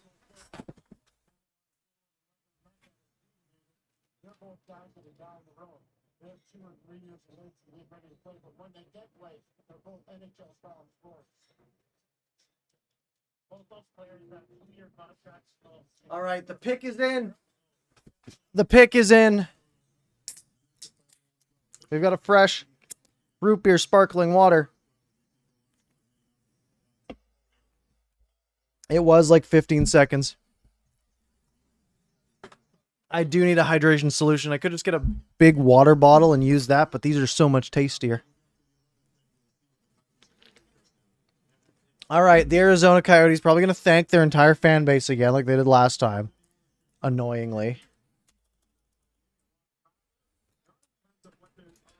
Pick 11.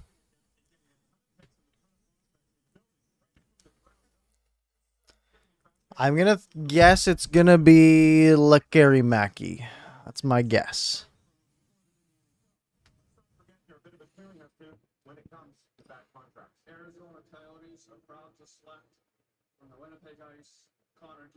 They go for Connor Geekie.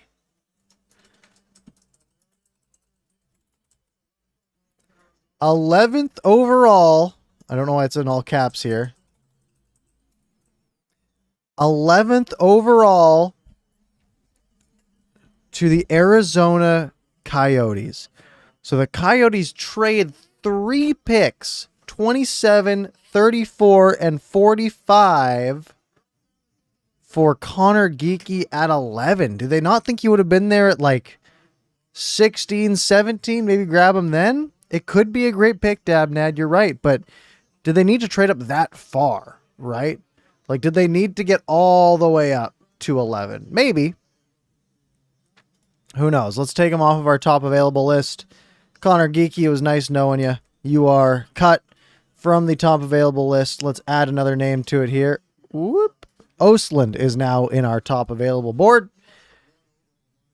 as our number 24 pick. All right, let's do some analysis on Connor Geeky's favorite video game is Call of Duty Warzone. Let's pull up his thing. All right, let's cut to here. Connor Geeky played for the Winnipeg Ice this last season. 18-year-old May 2004 birthday, 6'4", 205 pounds, big centerman. Consolidated ranking of 18, which is where he was on our list. Elite prospects at 17. Bob McKenzie at 13. That's pretty close. McKean's at 14. Central Scouting liked him a lot. Sportsnet liked him a lot. And that's about it. Dollar prospects had him all the way down at 31. Again, big size can be an asset, but it also is a big advantage in the WHL because you're playing against like 16-year-olds at times. We're drawn to the center's two-way game, his ability to play high leverage minutes, kill penalties, make life miserable. So a strong two-way centerman. Over a point per game, 70 points in 63 games, a plus 46. And then under a point per game in the playoffs, 11 points in 15 games. But keep in mind, size plays a big factor in that in the WHL. It'll help in the NHL as well, being 6'4", 205, but less so than playing against 16-year-olds, for example. All right. So Kemmel still on the board. This is one of those times where, I wouldn't hate it too much if the Canucks wanted to jump up a few picks. But basically, we'll look at it now. There's 3 picks before the Canucks, right? So Joakim Kemmel, Lakari Maki, Nazar, Yurov. If 3 of those 4 go, the Canucks still have an option of 1. Someone like Lakari Maki could be available. Who knows? Who knows, folks? VVS says maybe one of them available at 15. Symphonia saying Nazar seems solid for the Canucks right now. Dabnan wants to go a little more high risk, high reward. Pickering, Nazar, or Lambert. Pickering and Nazar, both guys who have very high peaks on some of these rankings and some very low lows. Cam Robinson of Elite Prospects says, I've been saying for months that Liam Ogren to Vancouver at number 15 is a near perfect match. But if Lakari Maki is there, I think they take him. So, you got to think that's where the Canucks are looking. Going to be someone like Ogren, who is at 17 on our list, or Lakari Maki at 9. If by some crazy thing both of them go, maybe they do go the Nazar route. But they're going to have a guy who is ranked in the top 11 on this list available to them at the very, very least. Kevin Korchinski never met with the Chicago Blackhawks before they drafted him. They traded up to 7th for a guy they've never met. Interesting. That's wild.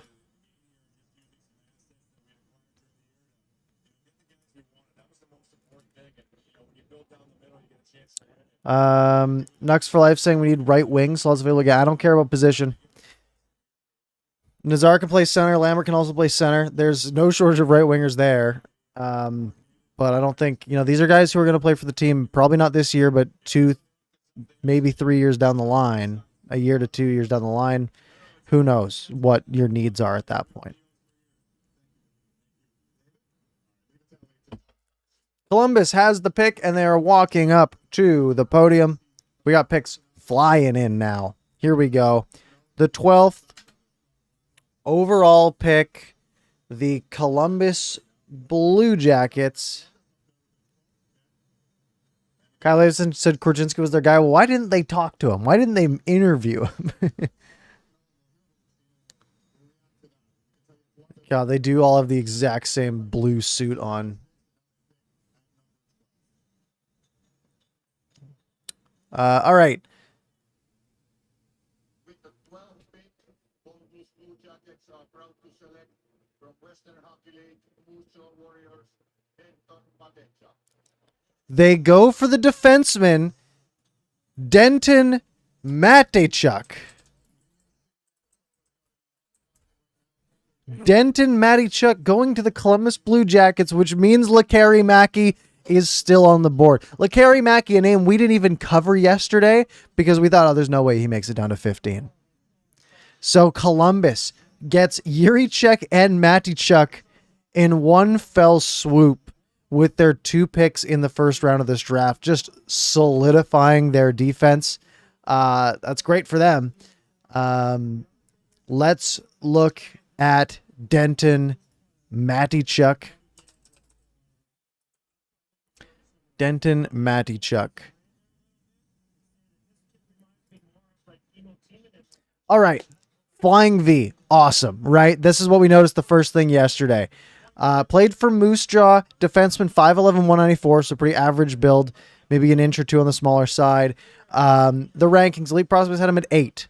And JD Burke just tweeted out that he really likes this pick, had him as the 3rd best defender in the draft. Jobber Prospects also had him at 8th, but we do see a swing here. Bob McKenzie at 24, Craig Button at 24, so the TSN guys. Sportsnet had him at 16, which is pretty close to here at 12, but 24, 17, lots of fluctuation on this guy. Let's take a look at the stats, though. I mean, stats don't lie. 64 points in 65 games as a defenseman in the WHL. Point per game, exactly where you want to be as an offensive side of the ice defenseman. 10 points in 10 games in the playoffs. Could be a very solid piece, especially when they sort of got the sure thing in Yurichek. This guy isn't getting picked to become the defenseman of the future. He's coming in to be like a top 4 guy ideally, which could be good for them. Could be very good for them.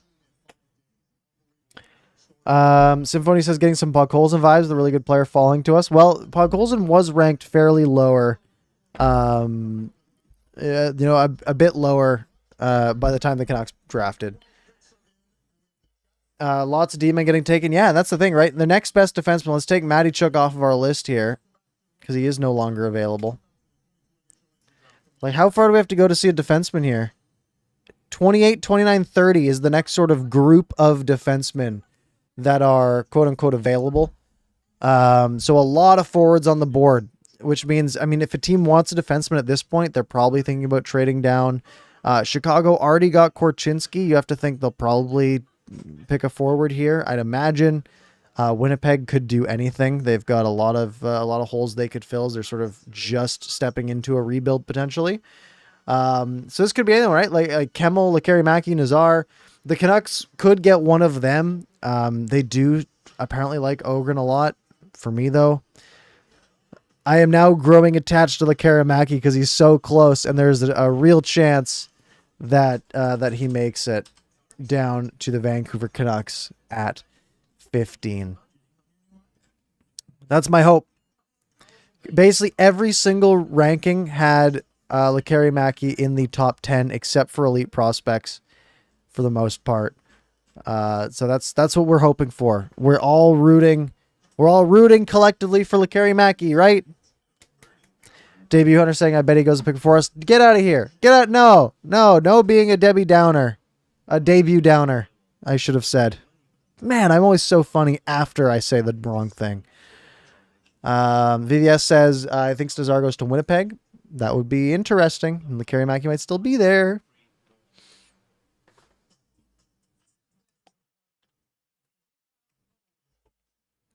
No news getting dropped here. Most of these insiders haven't tweeted anything in a while.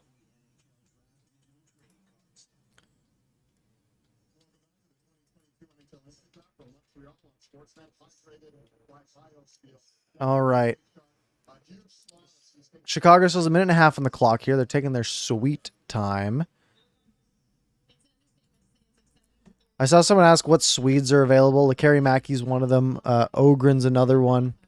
So you got to think that might be the route they go. Which player do we want? We want Lakari Mackey, I think. That's my hope. It's basically consensus top 10.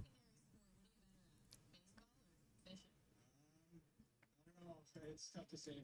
My older brother plays baseball. My dad played baseball. Come on, Chicago. Make the pick and make the wrong pick. We are hoping that the Chicago Blackhawks pick Rutger McGroarty. All right? This is now who we are rooting for this. Davey's saying second to Lakari Mackey. Who would we want after that? I want Kemmel because he's at the top of this list. I want Nazar because he seems really good too. I think Nazar might be my pick if Lakari Mackey doesn't make it down. But that's why we just hope that these guys take the wrong players, right? We hope Chicago takes... Actually, how far down does this list go? We hope they pick Owen Beck so they get bad. That's the goal. We want them to pick the bad players. Jagger Firkus, such a sick hockey name, by the way. Miroshnichenko is an awesome name as well because it's hard to say. Lakari Mackey's good in that sense as well. Hey, Adam. Symphonius thinks Lakari Mackey's going to Chicago. We don't know yet.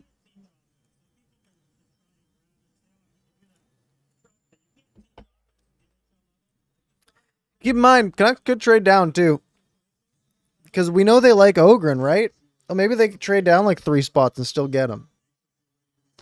All right, Chicago is up there. Chicago is about to make the 13th overall pick. We are just a couple of picks away from the Vancouver Canucks.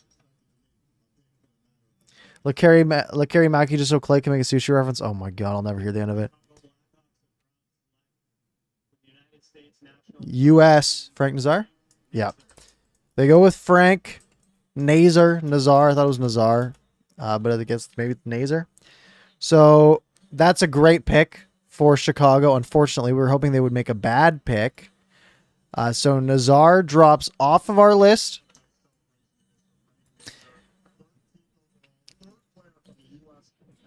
That is a really solid pick for Chicago. It's a slam dunk. I mean, let's go over the old Elite Prospects page. He's committed to the University of Michigan. That's a yawn. All right, committed to the University of Michigan for next season. 5'10", 180 pounds. Again, look at me and think he's going to be about that size. Elite Prospects had him at 5. Craig Button had him at 25. Dollar Prospects had him at 4. NHL Central Scouting for North America had him at 21. So some big swings here on where this guy was projected to this point. Right shot, subtle player, drags defenseman towards him. Let's look at the stats in the USHL. 70 points on the under-18 team in 56 games. Then for the junior team, 35 points in 24 games. At the under-18 World Juniors, he had 9 points in 6 games. Very solid, very fine, very cool. Don't forget, on the honey-baked 15 and under AAA team, he had 127 points in 55 games. That's pretty sick, but it means absolutely nothing. So, what does this mean for our list, folks? If you take a look at the names to my left, the Canucks pick 15th. Only one more of these names can go away before the Canucks pick unless they were to trade down. So, the Canucks, we have heard names associated with the Canucks. We have heard earlier today Thomas Drance mention Lakari Mackey if he's available. Otherwise, they like Liam Ogren and they like Noah Ostlund. And we've also heard Owen Pickering's name a little bit, but not that much. So I would bet Lakari Mackey is what they're hoping for. Joakim Kemmel, though, is still a name that's a real faller in this case. Where was he rated? Basically, Kemmel, no one rated Joakim Kemmel below 12. Out of all of the ranking services, they all have a 12. Chris wants to look at the profile. Let's do it. And let's maybe hope that this guy drops. Small, right winger, 5'9", 176. Ranked 6th consolidated, 10th by Elite Prospects. Bob had him at 7. Craig had him at 3. Sportsnet at 9. NHL EU at 2.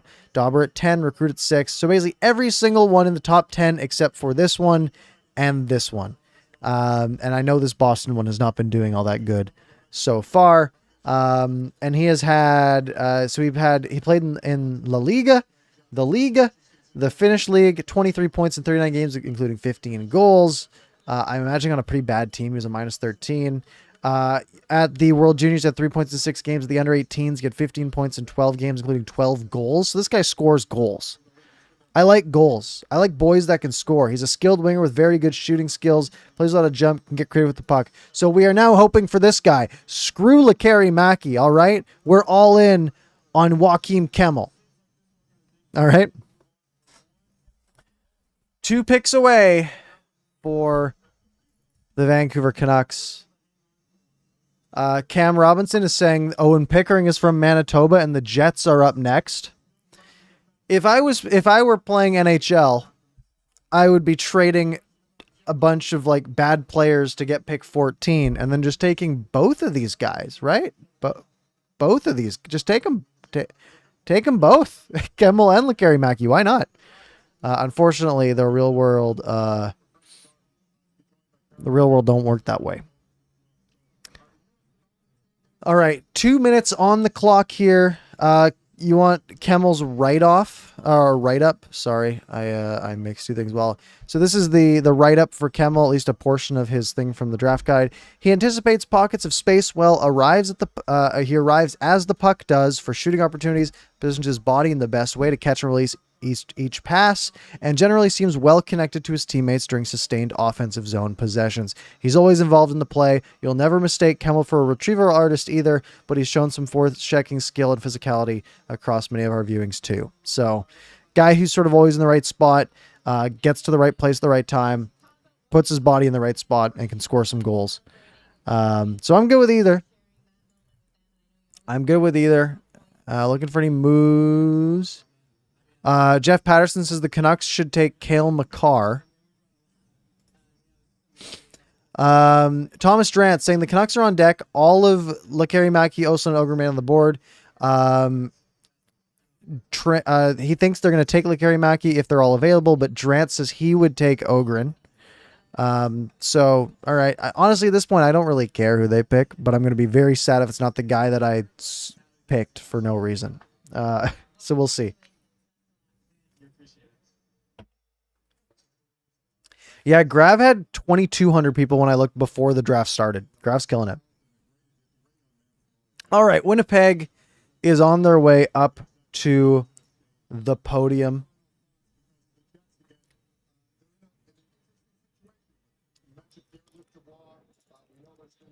Yeah, they're basically about to kick off a rebuild. So they're going to get busy.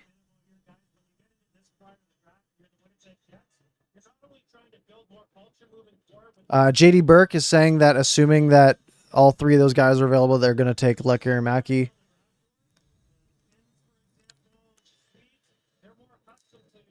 All right, the pick is in. They're up at the thing. Who are they going to pick? Let's go off the board. Go off the board, Winnipeg. Take Jagger Furcus. Or Owen Pickering. Manitoba boy. You like Manitoba boys. It's the Jets with the 14th selection here at the NHL Draft in Montreal. Winnipeg Jets would like to thank the City of Montreal for the tremendous hospitality this week. Merci beaucoup. All right. We gotta wait a minute here. THG had 6,200 watching. That's crazy. Jack saying just because Miller isn't traded for a pick doesn't mean his value is lowered. It might have a little bit if he plays any games. They are taking Rutger McGroarty.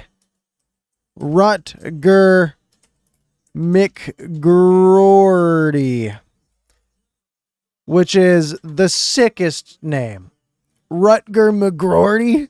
That's so awesome. If I'm the Canucks, I'm trying to pick up a pick here. Because we know they like Ogren. I wonder if they try to sneak back into like 19 or 20 I know it would be tough, probably impossible, but man, I'm thinking like, go get it. Go get it. Rutger McGroarty off the list. I wanted Chicago to take Rutger McGroarty, but I'm happy with the Jets doing it as well. All right, let's talk about who Rutger McGroarty is, then we'll come back as the Vancouver Canucks are on the clock. Rutger McGroarty. All right, Rutger McGroarty. He is a 6'1", 205-pound center / right winger. He shoots left, so most likely he'll end up as a center because there's not many offhanded wingers, especially coming from North America. That's more of a Russia thing.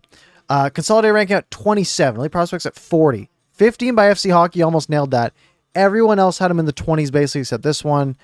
He was projected all around to be a late first-round pick, and the Jets go reaching and grab Rutger McGroarty.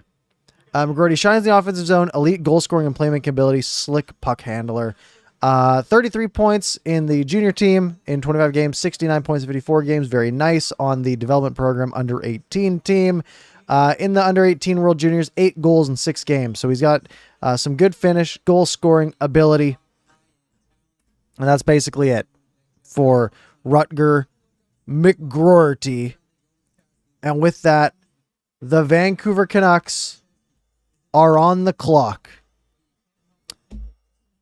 Let's put a poll together. Who Canucks pick you want? Camel.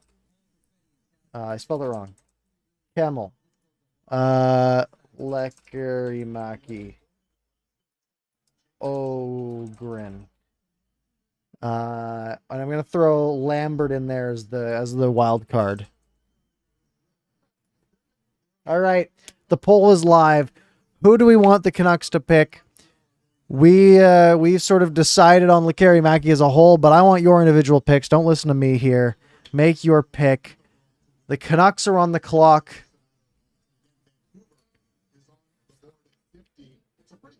Nobody wants Brad Lambert yet.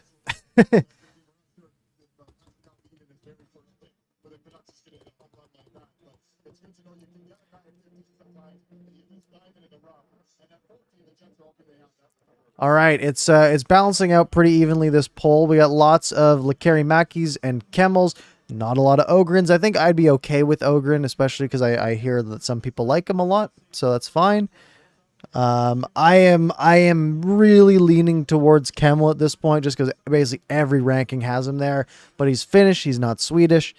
I am thinking Lekkerimäki might be the pick here, and I would be totally fine with that, folks. I would be totally fine with that. How many years until he plays in the NHL? I would imagine it's probably 2-ish for a mid first round pick. That's sort of the average, right? All right, we're gonna cut this poll.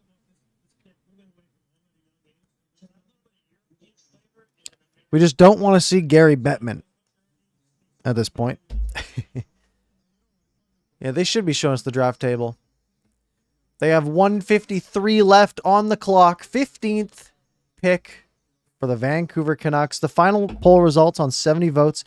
Half of you want Lekkerimäki, Jonathan Lekkerimäki. The rest of you want Kemmel, basically, and then another 18% split between Ogren or Lambert. Looking for anyone to break it here, but I'm not seeing it. They should be showing the Canucks table. That would be cool, but they're not doing that. It's already 6 o'clock. We've been here for 2 hours.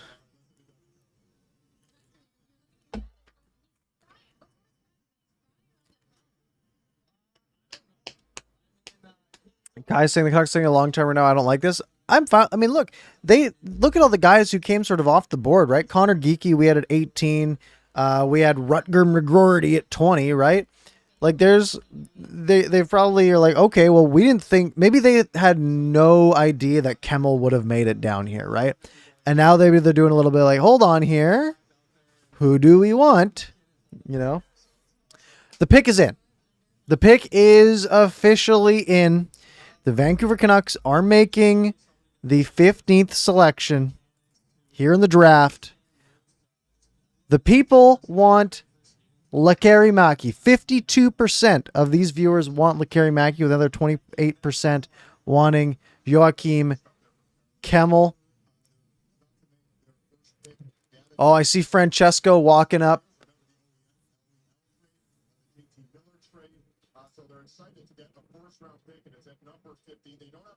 Thomas Drance is very sure they're taking Lekkerimäki. Cam Robinson is very sure they are expecting, at least they'll take Lekkerimäki.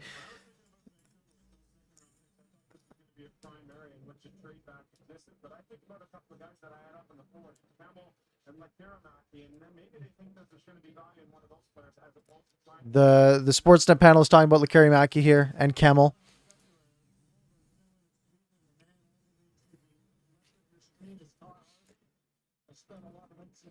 Alvin's looking fresh.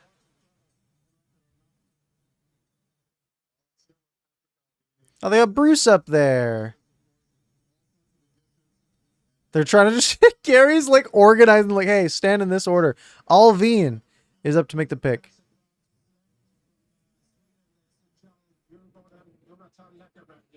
They do take Lekkerimäki. They didn't go off the board. They didn't do anything crazy. They picked their guy.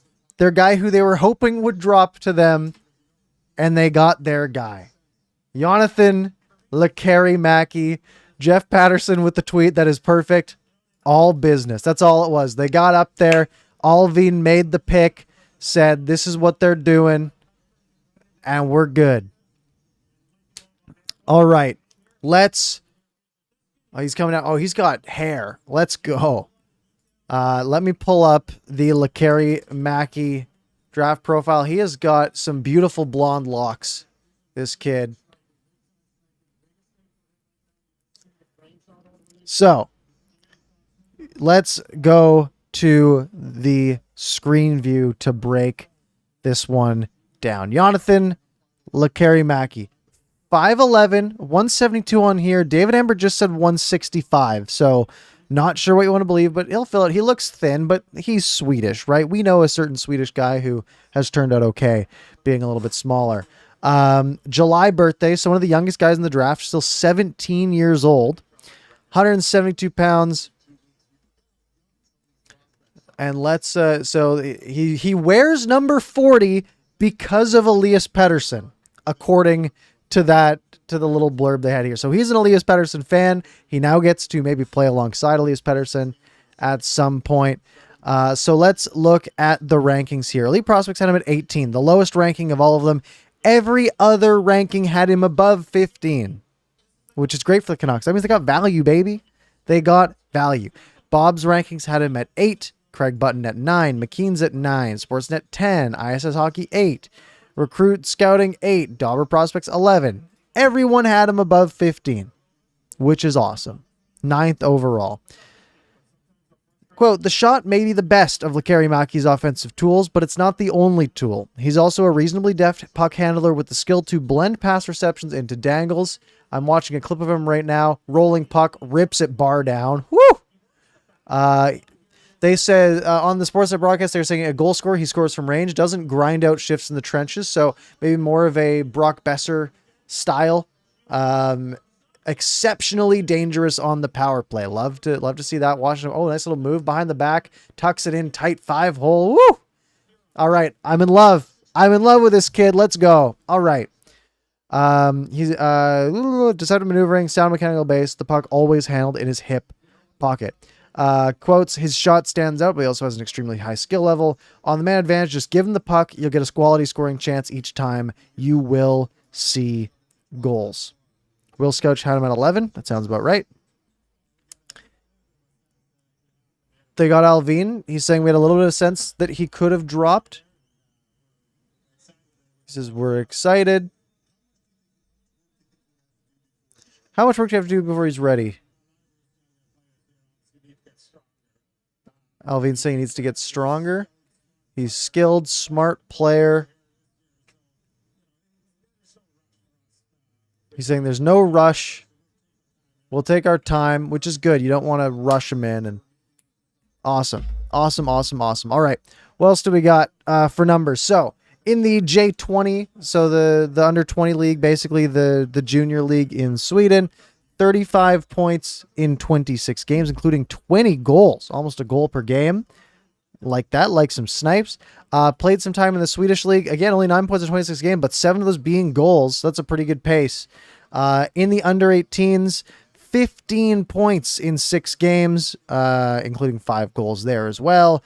And then in the under 20s, he had a goal in 3 games, which is just fine. So the Canucks get Lekari Mackey, which is awesome.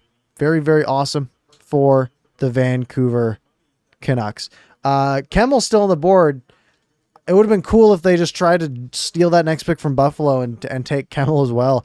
Crazy that Kemmel's still available here. Because I'd like to go pick this guy up as well.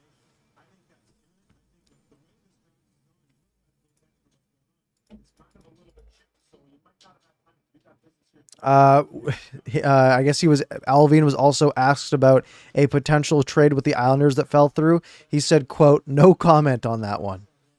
Fair enough. Ogren played 25 SHL games for 2 points. Yeah, I mean, if you stick most 17-year-olds into the NHL that are supposed to be mid first round picks, they're probably not going to do that well, right? Swedish league is a little worse, but not crazy worse, especially as a small young player, right? Rick Dollywall says, a scout on Lekari Mackey. Puck-carrying winger, hangs onto the pucks and can shoot it. Big release, shoots from anywhere. Good, consistent skater. Scorer, but Swedes are always known for their smarts. They're taught the game well. Jason Bruff says, we need a nickname for Lekari Mackey. 5 syllables is too many for Alfred and Bruff. People are saying, who's ready for Rick Dollywall to say Lekari Mackey? Says Sean on here.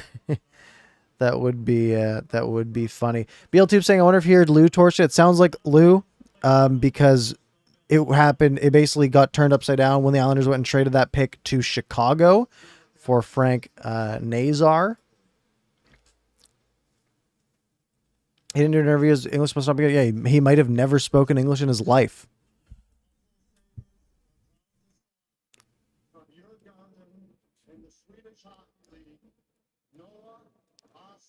Wow. Buffalo going for Ostland or Ostland or however you say it.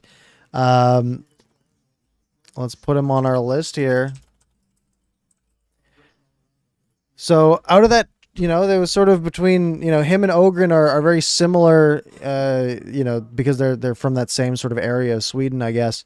And they go for Ostland here and not Ogren. So let's remove Ostland from our list here. Drop him off. Okay. Kemmel continues to drop. Yeah, like I'm calling up the Preds right now, and I'm saying, hey, what do you want for that? What do you want for that 17th pick? You're interested in maybe JT Miller, and then like you throw in a bunch of other stuff too? Maybe the rights to Philip Forsberg, we'll just get that knocked out right now, and that would be cool. That would be awesome.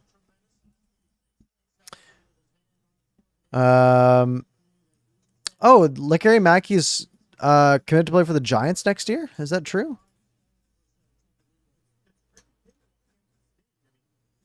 I don't know if that's true. Oh, maybe they just have his rights in the WHL. Because the Giants tweeted out that congratulations to him because it says Giants prospect. I don't know. Lowest body fat percentage of combine, comparable player Braden Point, but probably not that good. Forsberg, a bottom 6 grinder, and a first for Miller sounds good to me. Yeah, you go pick up Kemmel. And they like Ogren, right? Maybe they just go get them both. Just get a few picks here. Why not?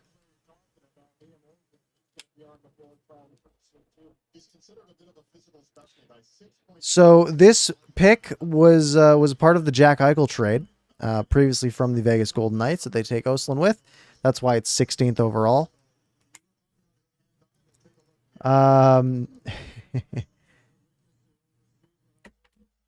Okay, so he was recently selected in the import draft by the Vancouver Giants. I imagine he probably stays in Sweden for a year, or maybe comes to the AHL or doing something. I'm not sure. Oh, they're presenting the GM of the Year award, which seems like a real waste of my time. It's already 6:14, Gary. We're only halfway through the first round. It's been over 2 hours, Gary. Gary, let me leave.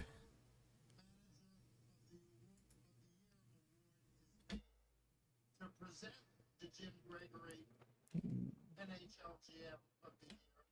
What if the GM of the Year is like currently in like deep trade talks and Gary's like, no, you gotta, no, hey, hang up the phone. You gotta come up here. You gotta come get your award. Hey, no, I don't care that you got a JT Miller trade in the works. You gotta get up here. You gotta make your pick. We gotta not make no picks for you. You're getting an award. Gary Bettman is a wrestling heel, and he plays it very well.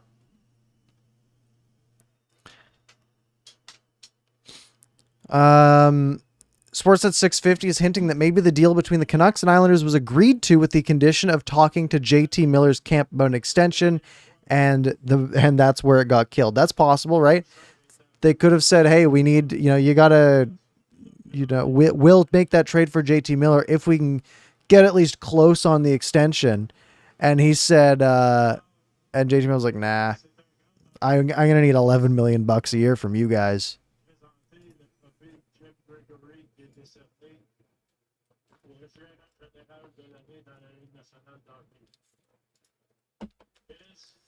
Oh my goodness, this is so painful. The Bible didn't work out.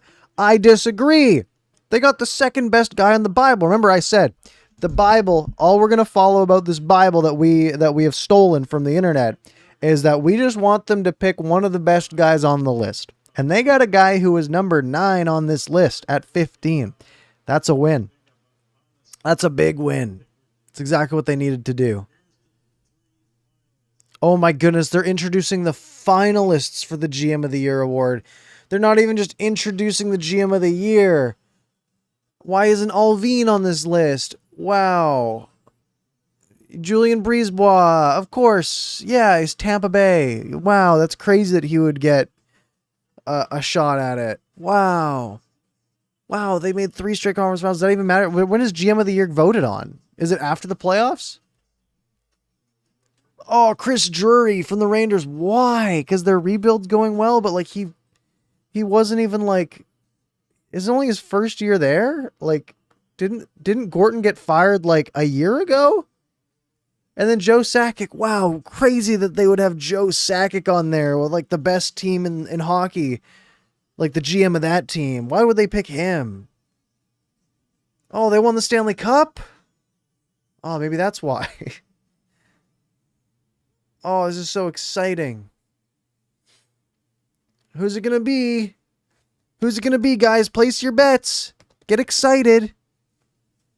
Oh, the guy looked at the and was like, "Oh, it's going to be Drury, isn't it?"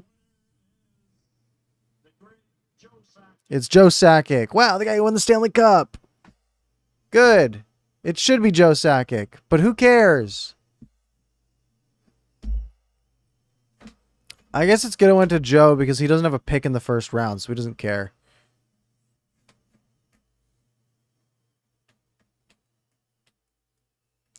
Pierre LeBrun hates that it's not voted on before the playoffs. Good job, Joe. What else we got? Yeah, I already read that VVS. I read that tweet already. Oh, now we get some good Joe Sakic French. I also read that tweet, Dabnad. Come on, you guys are slacking. You want to grab food? Unacceptable. Unacceptable. I'm getting a little bit loopy here, if you couldn't tell. It's been over 2 hours. We've had 16 picks made. We now have a GM of the Year award. That's like interrupting this. This draft, if you look at the TV guide, and I'm going to check right now. If you look at the, okay, I was going to say something incorrect, but ESPN said it was going to go from 4 to 7. Sportsnet says 4 to 7:30. We are on pace for a 9 o'clock. Yeah, a 9 o'clock finish, basically. Probably like 8:30. But guess what? That's unacceptable because I have a hockey game at 9:15. All right.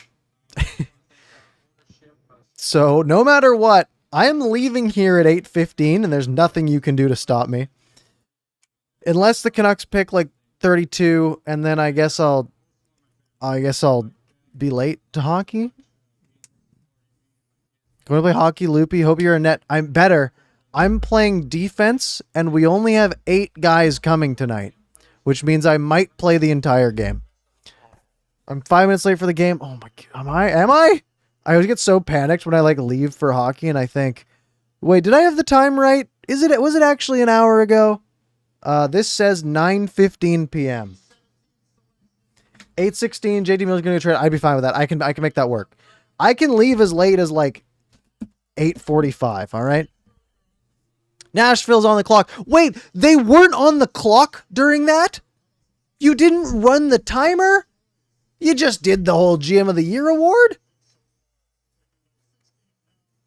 I need to throw something. I picked this. Man. This is painful. The NHL draft is painful. The Canucks made their pick. I want to go home. The Canucks put out their Lecker Mackey pick. Everyone's happy with it. Nobody upset. That is good. EST moment. That's fair, Dabnad. I forgot that you live on the wrong side of the country. What else do we got? Sorry, I'm zoning out here. I do need a coffee. This is from Rick Dollywall. Jonathan Lekari-Mackey is property of the Vancouver Giants. He talked to the Giants general manager, Barclay Parnetta, who said, not much we can do, but we would welcome it in with open arms and let the Sedins on the ice with him whenever they want. We would love to help him in his development. That would be cool, right? Just be in Langley. That's like halfway to Abbotsford. That's perfect. It's perfect. Steve says stream it while you're driving to the rink. We don't have unlimited data in Canada really yet. Or at least I don't. And also that sounds unsafe. Jack Maloney says TBH I expect it every year. It ends like 11 p.m. Well, normally it starts later for one. It's normally 4 hours, right? It's like 7 to 11, but it started early this year, which is great. Wow. Joe Sakic got 16 first place votes. Only 29 people voted for Joe Sakic. I don't know how many that includes, but whatever. Langley, didn't the Giants play at the rink on Renfrew? No, they moved to Langley like years ago, like 5 years ago, maybe. I tuned in late. What did Ottawa get for 7 from Chicago? They got Alex DeBrincat, and that is scrolling. It is scroll. Wait, no, 7th. Yeah, 7th was DeBrincat, right? 13th was Doc. No. Oh, I'm losing my mind. Wait for it. Chicago trades DeBrincat to Ottawa for 7th overall, 39th overall, and a 2024 third round pick. That's what the ticker's for. It came up big, and that happened earlier today. That was a this morning thing.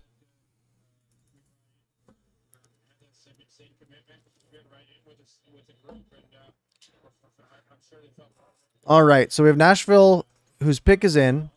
Kemmel's still on the board.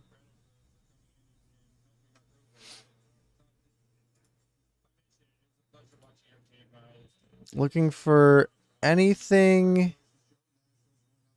Jeff Patterson says congrats to Joe Sakic, but with all due respect, not tonight. Don't make this first round any longer. True.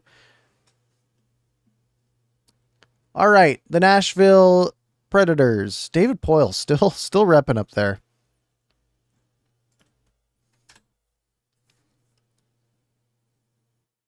Gary Bettman's got to shake every single hand.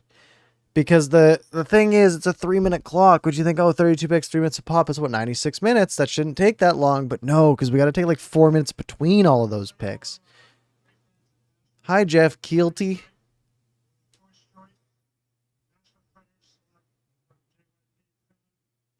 They got Kemmel. Kemmel goes to Nashville. It's a slam dunk, right? We've already talked about Kemmel a fair amount. It is just plain and simple a slam dunk of a pick. No question about it. No ifs, ands, or buts. 6th overall in our rankings. It's a steal. It is a steal. I don't know if I have this set up right still, but I'm going to try something here. And it's probably going to be dumb, but that's okay. Let's see. Oh, it's not going to... It might not work. Unless this bookmark that I have on my phone is up to date. Oh my. Wait, hold.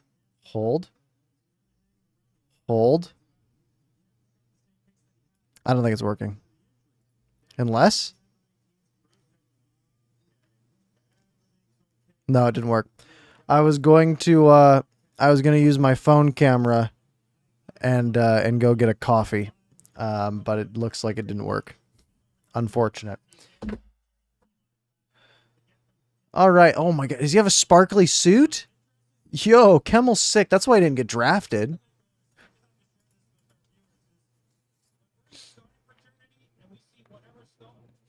All right. What did the Canucks put on their website about Lekari Maki?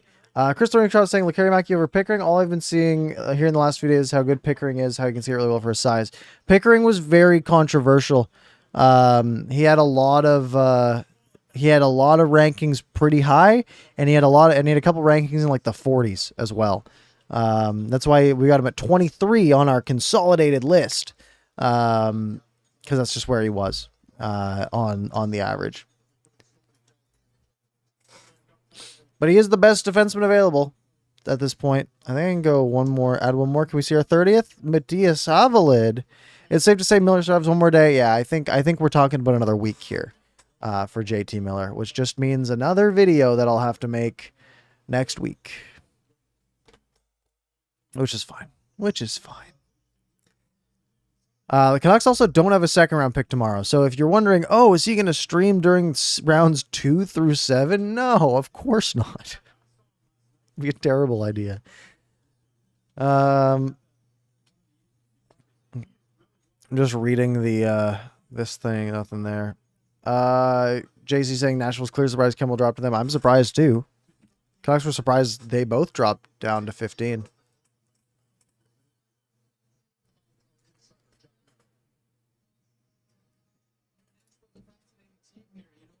No insiders have tweeted out in a long time.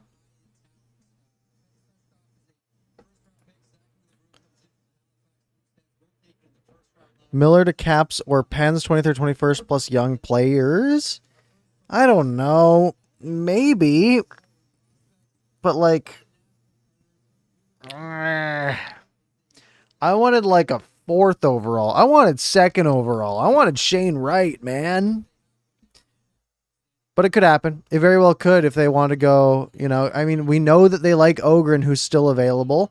They might like Pickering. They might like a few of these guys, right?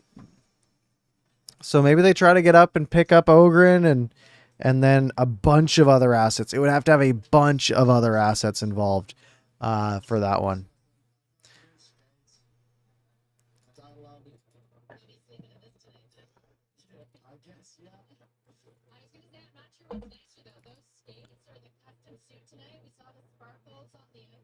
All right. The Dallas pick is in. We have, this is what, pick 18. We've got, including this one, 15 picks to go, everybody. We're making it. We're halfway there. We're getting close.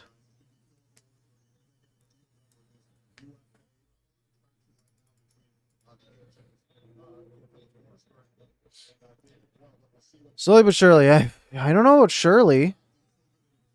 Like, are you sure it's Shirley? This could all end. I just realized I don't get the ticker on my Xbox YouTube. Viewing them twice. I comment on my phone, view on TV. So, it like crops out the top and bottom. Weird.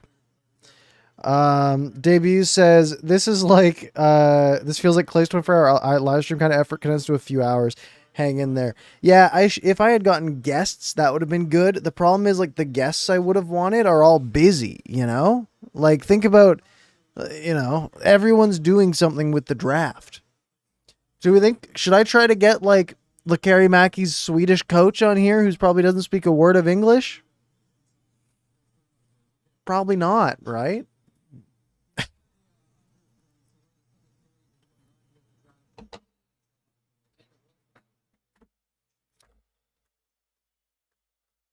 All right, Dallas is walking up to the podium. My bet is they go with Brad Lambert. Very a name that you could play off as being very Texan, but also one that is very high risk, high reward. And I think Dallas kind of vibes that way. But I don't know. Oh no, I moved the whole thing. Pulled the yellow pages for a random Lakari Mackey in Vancouver. There's got to be one. Yeah, let me just go grab the yellow pages from the other room that I totally have. I guess I could Google it. Well, I'm going to type in Lakari Mackey Vancouver. You don't think there's going to be a few other articles in my way?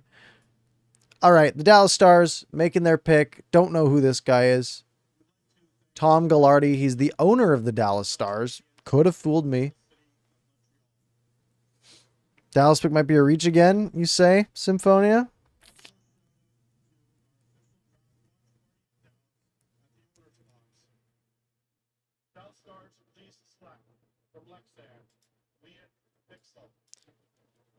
Yeah, they went a little off the board.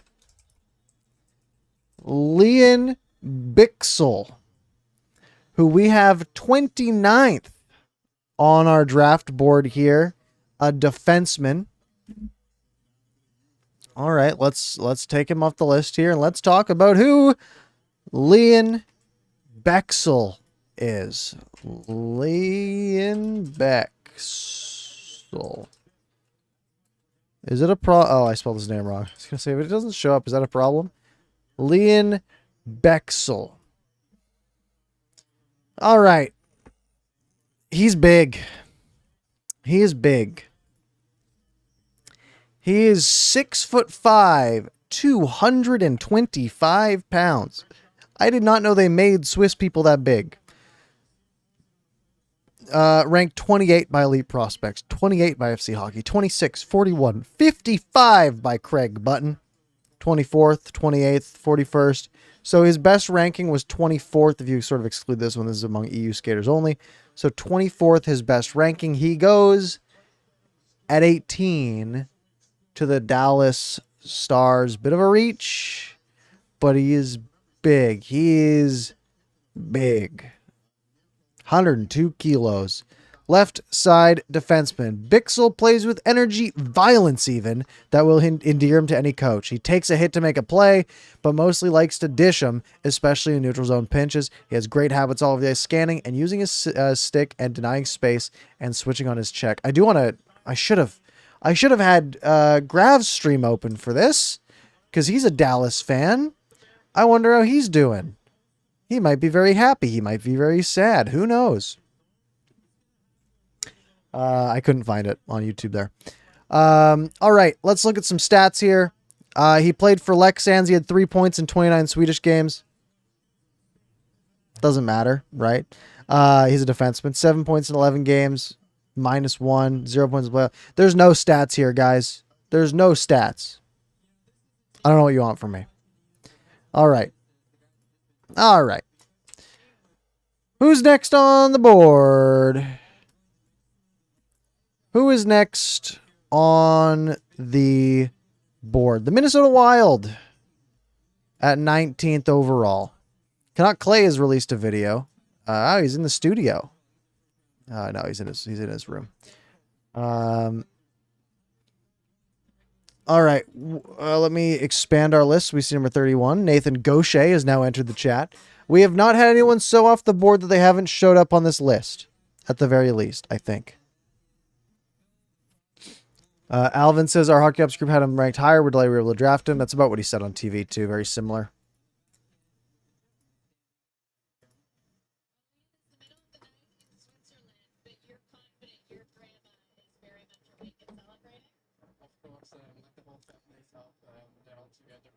All right. Nothing new. Minnesota on the clock. Is there anyone else the Canucks were rumored to be in cahoots with that has any picks? I mean, the Rangers don't have any picks, right? So that makes that a little different, right?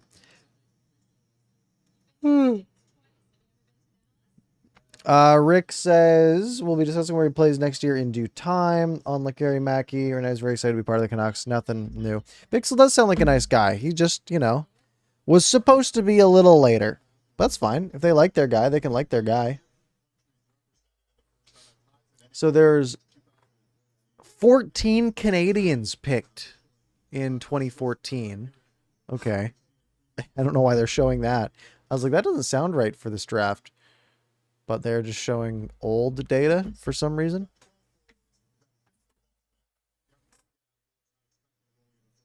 What do you make of what we're seeing on the international labor this year? And I think what happens sometimes is that players Downnet says, someone give me a guide on how to pronounce Mackey's name, or I'll pull a pause and call him Mackey for the rest of his life. John, wait, what's his name? I am loopy. No, it's not John. What's his name?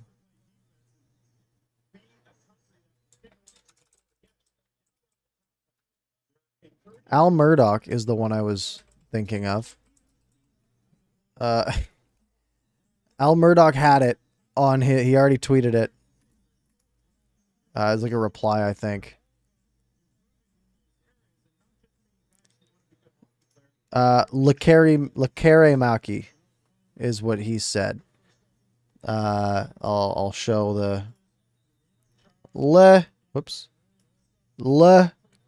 Maki. It's pretty easy. It's not that hard.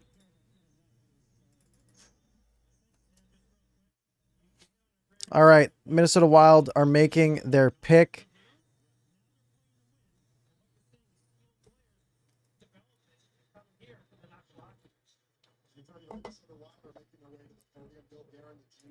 All right, Minnesota. Who do they like? They seem like an Ogren type of team to me. Would be my bet. That's what I'm putting my money on.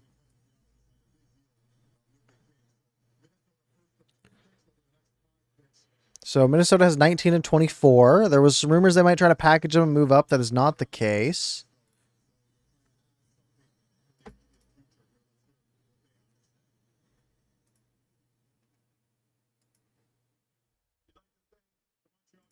Apparently, Guerin was talking to Ron Hextall, the Pens GM.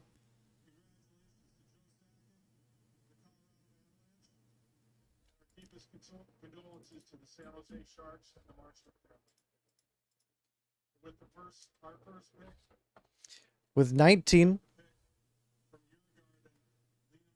they went Liam Ogren. I called it. I'm so smart. So the guy the Canucks wanted is now gone.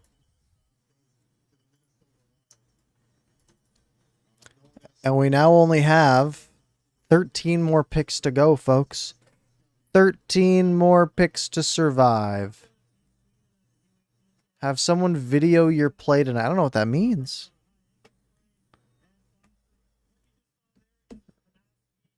Oh, you're saying I'll be the Tyler Myers for my team tonight. I am not big, and I don't have the neck to be Tyler Myers. At all. It's not. I need another, I need the neck to go down to here. It would need to be a lot more extreme. I do. The games are automatically videoed, but they will never be released to the public unless I do something really cool. I do literally have a folder on my desktop of my highlights from the past year, but they will never see the light of day because it's not this is not NHL hockey, folks. It's much lower level. All right, so Ogren off the board at 19. Hey, someone in here, don't remember who it was because there's so many names. Someone said Pens or Caps because they're contenders. They might be wanting to pick up a little JT Miller perhaps with 20 and 21. Want to see Parker highlights? Maybe another stream. Maybe another time.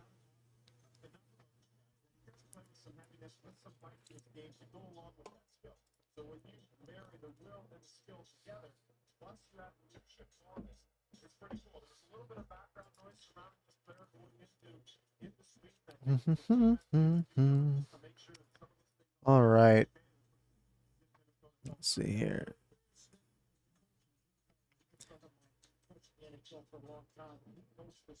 There's nothing from any insiders. I have a tweet deck open with just like 9 columns.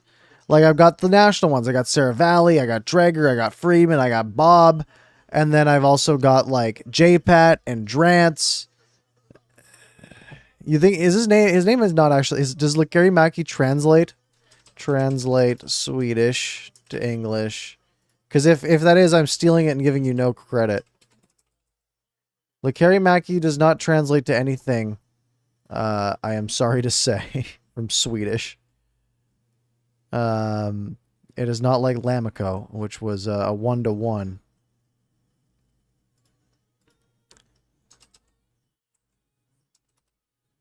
Laquer is delicious. Mackey is nothing. Yurov's getting the Russia treatment. I don't know. Just take him and then don't let him. Just keep bringing him to North America and let him keep. Lekker means yummy / nice in Dutch. I did see that, and it seems like a bit of a stretch. Lakari Mackey's a Finnish name. Lamico is also Finnish. Well, okay, let's go to Finland. Lakari Mackey. Lakari Mackey in Finland in Finnish directly translates to candy taste.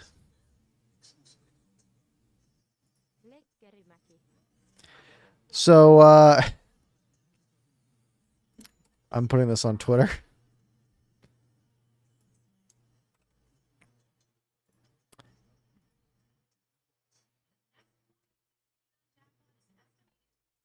No context, just hashtag Canucks. Tweet it. Oh, it kind of cropped weird. Hold on. Start over. What if I just do this? This part? There we go. Bang. Oh, it doesn't show the whole thing. What if I make it... I need to make it thinner. No, taller. Right? Oh my goodness, I'm so bad at this. What if I do this? How does that work? How does that look? Ah! I just want to show the whole thing. Ah, I can't get it. I can't. Just got to get it perfect. Close enough. All right. Candy taste. Candy taste it is. Washington's pick is in. No JT Miller trade there. He is now known as Candy. Yes, that is what we'll go with. Candy taste. All right. No other news, eh?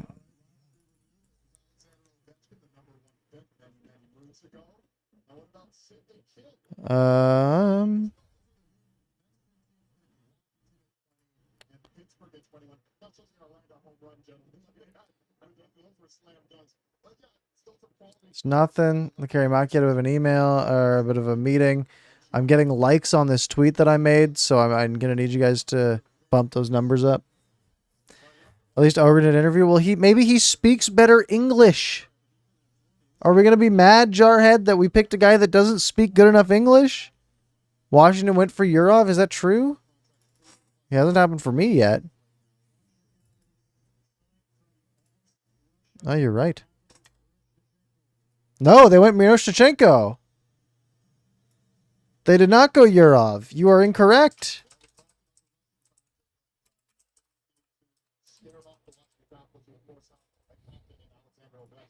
You were wrong. Shame. Ranked at 21. They picked up at 20. That's pretty good. Yurov was available as the Russian. It was a hot take though, Symphonia. You missed a little bit. Fishby got a few weird looks after the draft pick. Fair. Let's look at Miro Shnichenko.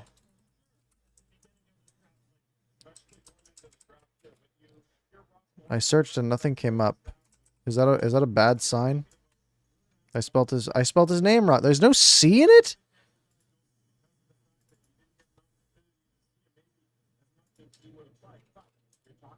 Huh. My bad. Yeah, so I guess he has cancer, which is tough. 6'1", 194. Let's do a little research here. 18-year-old, 6'1", 194, out of Russia. 20th consolidated ranking, 20th overall by the Washington Capitals. Bob had him at 19. Everyone's sort of in the 15 to 20 range. Pierre saying he would have gone much earlier without the cancer diagnosis.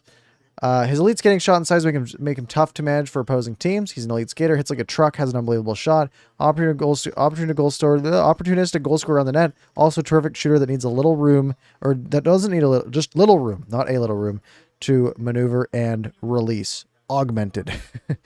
How do you do? So last year in the VHL, 16 points in 31 games. It's like the Russia second tier league. The MHL is the junior one, if I remember correctly. Junior League the previous year, 15 points in 20 games. So in the second tier Russian League, 16 points in 31 games. Kind of compare that to the AHL, maybe a little bit lower. That's pretty good. Pretty good numbers. Alex saying, did Vancouver get a steal? They got a player who shouldn't have been there, who they didn't think would be there at that time, and they had pretty high. I'd say so. Yeah, basically every ranking had their guy around 10. They got him at 15. So that's a big win in my eyes. So he was cleared to play back so he was diagnosed with Hodgkin's lymphoma in March. Miroshnichenko was and then he was a top 10 pick projected previously, and interesting. He completed treatment at the beginning of June, was cleared for practice. Interesting. Okay. So he sort of missed a big chunk of time. He was exposed to a lot of teams that wanted him, honestly, how he was doing, trying to get the medical report to see he was going to be cured, and that's I think that probably. Does Pittsburgh draft or trade? I imagine they just pick. I don't know. I feel like betting on trading is just not very likely.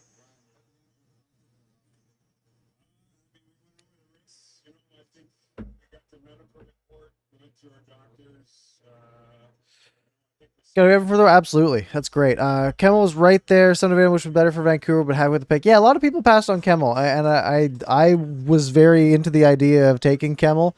But in my mind, if you're at 15 and you're taking the guy who is projected at like 9 instead of the guy at 6, I think you're doing okay, and there's maybe a reason that you liked that guy more than the other. So in that case, I'm not too upset.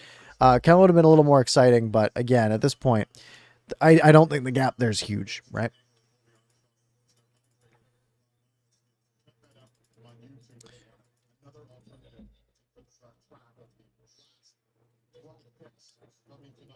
$12 picks to go. Pittsburgh pick is in.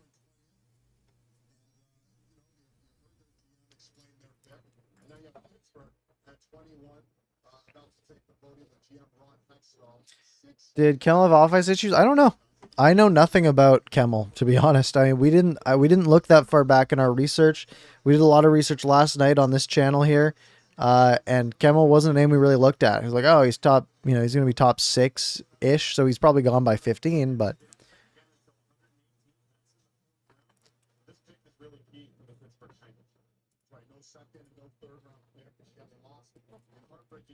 Brian Burke going up to the podium here with the Pittsburgh Penguins. Oh, did he have a head injury? Or you said heard, not maybe he was recovering from an injury. Maybe, very possible. I genuinely don't know. I'm excited though. Lakari Maki, Candy Taste, as his name directly translates from Finnish. Seems like he's a good shot. That's exciting to me. I want a guy who can score 25, 30 goals, right? That'd be sick. All right, Penguins about to make their selection. Mentioning Kobe Armstrong, he was taken 21st overall by the Penguins back in 2001. Here's my next step. To announce our first pick, three-time Stanley Cup champion and Montreal native, Chris Letang. Well, they're getting Letang to make the pick, who they just signed for 6 years. That's pretty nice. Get a little $36 million payday and get to go make a draft pick. Bonsoir Montréal. Merci beaucoup pour l'hospitalité. Les Penguins de Pittsburgh sont fiers de repêcher the Pittsburgh Penguins across the select Owen Pickering. They go for Pickering.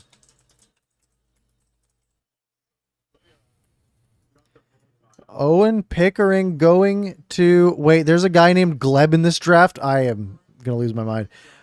Owen Pickering, defenseman, going to the Pittsburgh Penguins. Yeah, it's not a great contract. You're not wrong. So I said it was a good day for Chris Letang. All right, not anyone else here.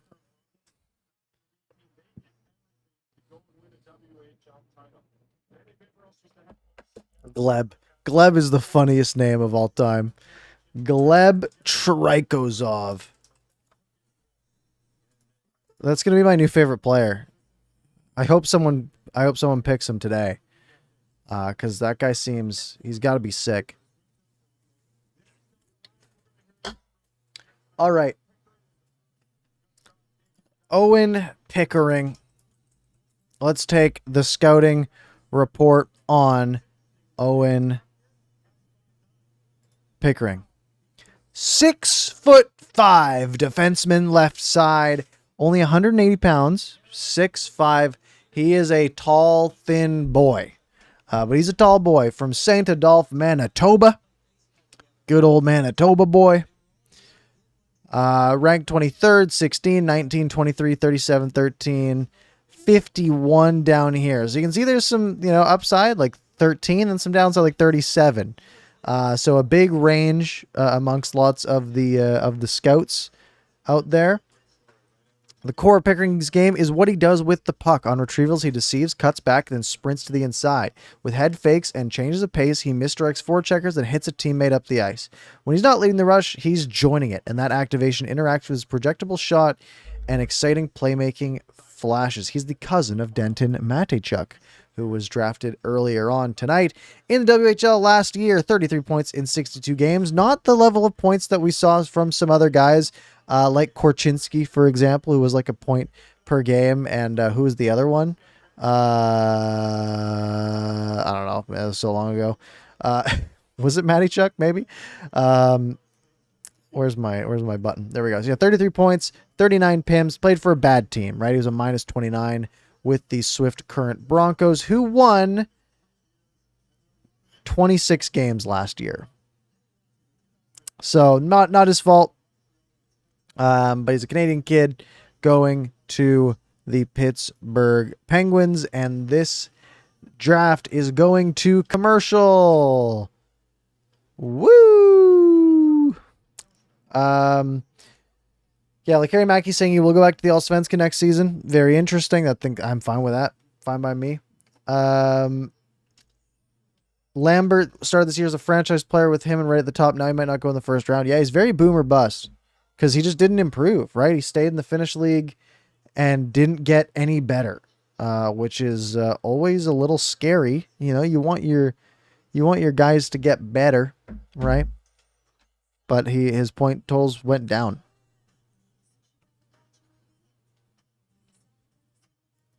Look at Faber tweet, no trade tonight. I'm not surprised. Kevin Weeks says, I'm told several clubs are expressing interest in veteran goalie Jake Allen from the Montreal Canadiens. Among interested clubs, Washington, Edmonton, New Jersey, and more. Interessant.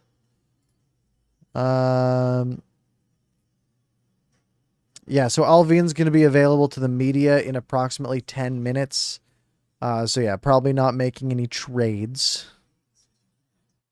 would be pretty a pretty safe bet, I would guess. All right. Well, I guess we keep waiting. We have 11 picks to go. We are closing in on the 3-hour mark.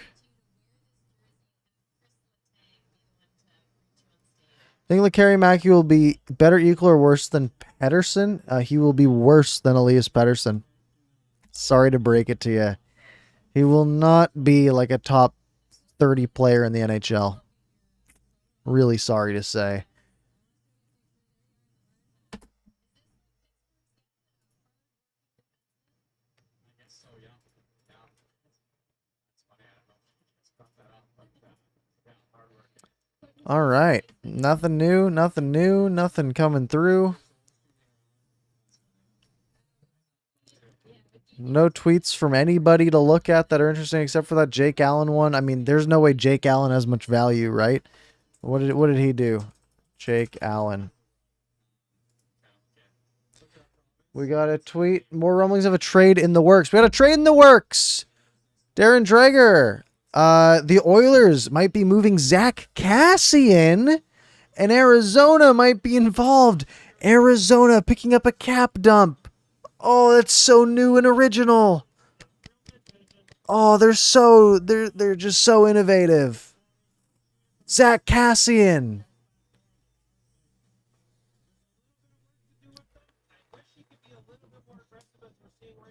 I hate it here. God, Arizona. Uprightly asking what's going on with Miller. Probably nothing. Probably nothing tonight. We're chilling. We're chilling. They got till free agency. We're chilling. We're just going to spend the next week stressing about it. Who's free agency? Is it Wednesday?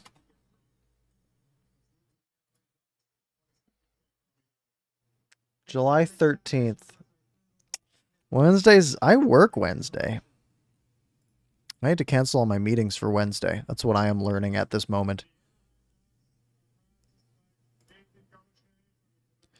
Nathan Gaucher going to the Ducks.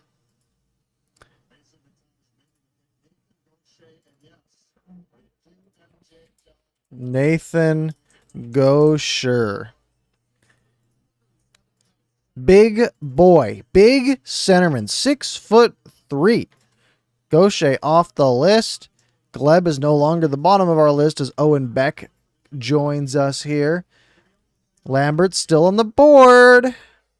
Maybe the Canucks move up. Pick it up. Pick it up. Pick it up. Alvin is at the media podium right now, so definitely not making any trades. That's okay. That's okay. Let's talk. Who is Nathan Gaucher? Let's go to the display. All right, Nathan Gaucher from the Quebec Ramparts this last year here. Let's see here. He is 6'3", 207. Big centerman, right-handed. He was ranked right around 30 by everyone, right? 31, 25, 28, 43, 39. Late first round to early second round pick is where he was projected. He gets into the first round. 31st was the ranking. He gets picked 22nd. Bit of a reach maybe, but they like their guy. Fierce forechecker. Can knock opponents off the board, steal pucks from him, all this stuff. Now here's the thing. Of course he can. He's 6'3", 205, playing in a league with children. I wonder if he was projected higher after last season, a point per game in 2020-2021, and no improvement this current season.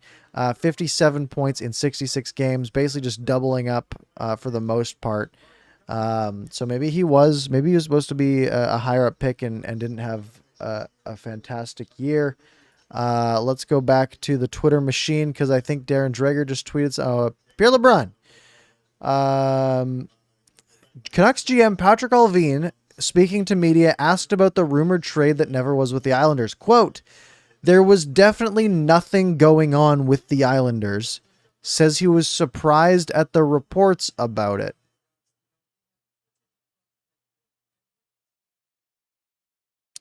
Interesting.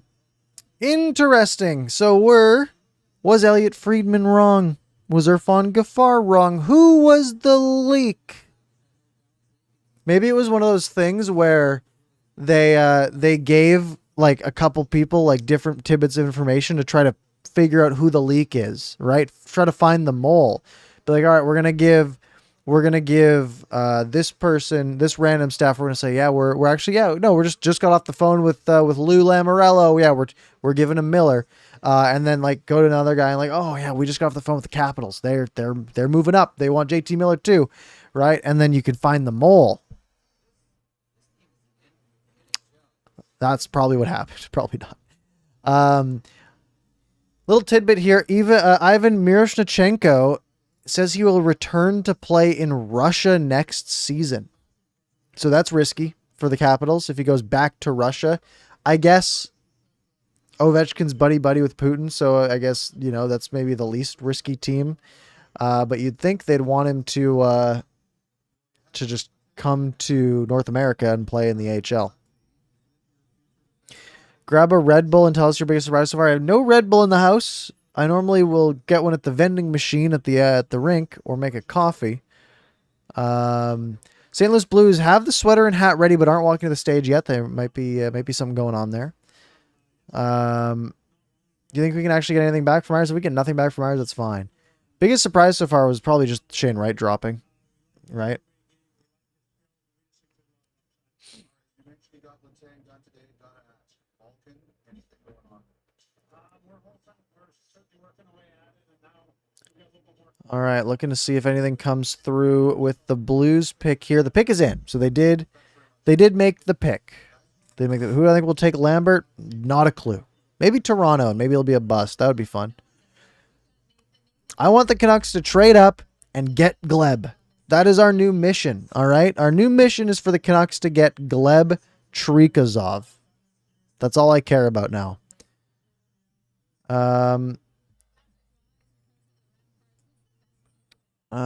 Patrick Alvin says that teams have been checking in on JT Miller. Bruce saying, I wonder what happened to Lambert and Yurov. Yurov is Russian, so there's a bit of risk there. Lambert is very highly touted last year and then has fallen off a bit this year and is sort of a high-risk boomer bust type of pick. So it's so warm in here. I want to see something. Oh, this is definitely... I want to go make a coffee. But I think I have all this set up wrong.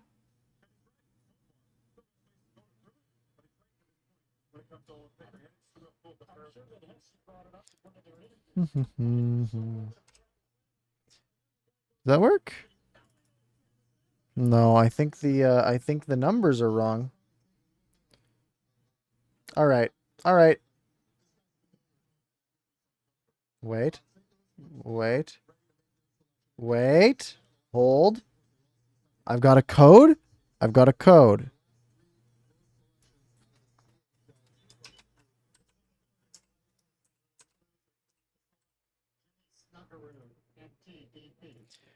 Jimmy Snuggerud getting picked up here by the St. Louis Blues. We can take him off our list and add him to our list.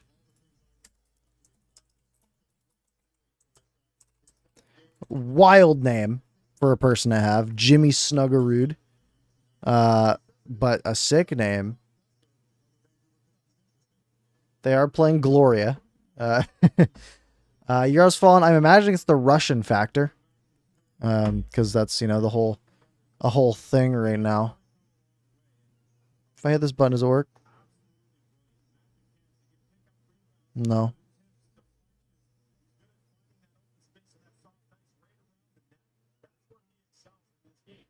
Didn't work. All right. What else we got? What else we got? What else we got?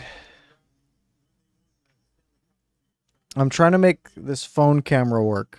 I could just run it back from scratch, which would be smart. Video.ninja. Let's go to here. Create reusable invite. Or just add your camera. Yep. Yep. Okay, and then I just have to type in this code. I just have to type in the code, folks. I know this is riveting content.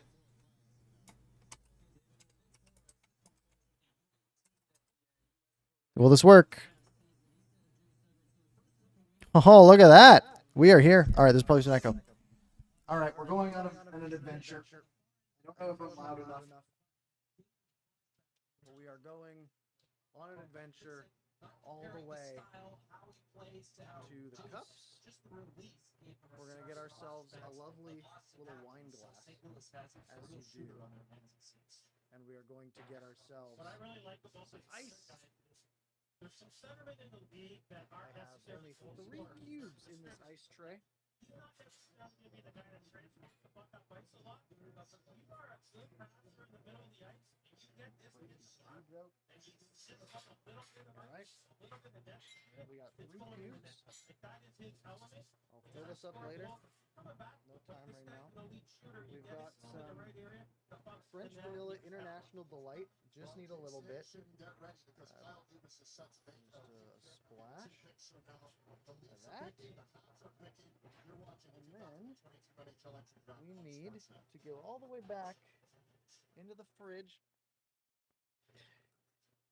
with our Starbucks iced coffee, which we gotta open because it's a fresh container.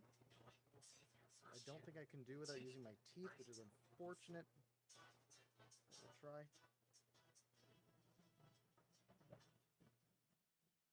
Nope, can't do it. One sec.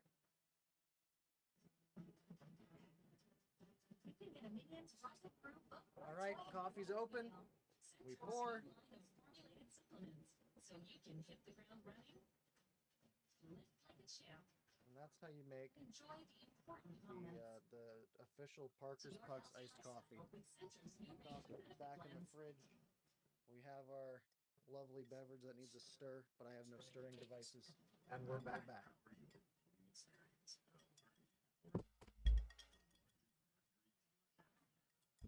Yeah, there's the volume. I don't know how the volume works. I don't know. It's just the iPhone camera volume.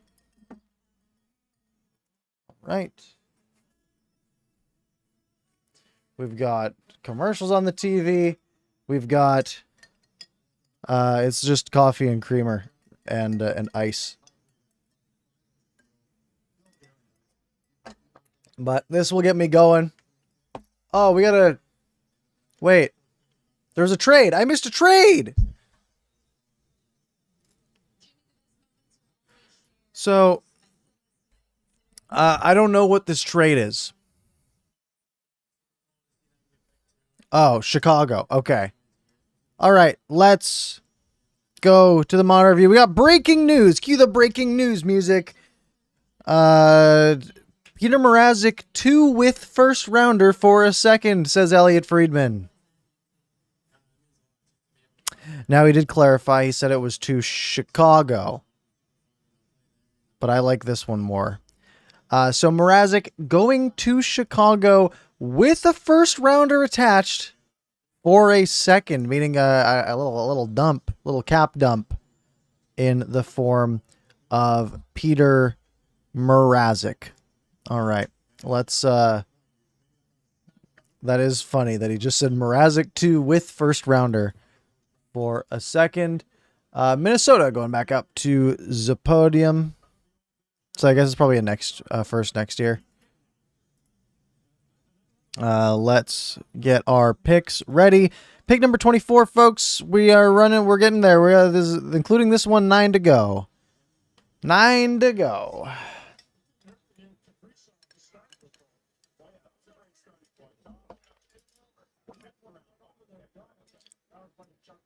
So Chicago gets Peter Mrazek and the 25th overall pick from Toronto. So Toronto giving up the 25th overall pick to Chicago, who will pick after this one and make their third pick.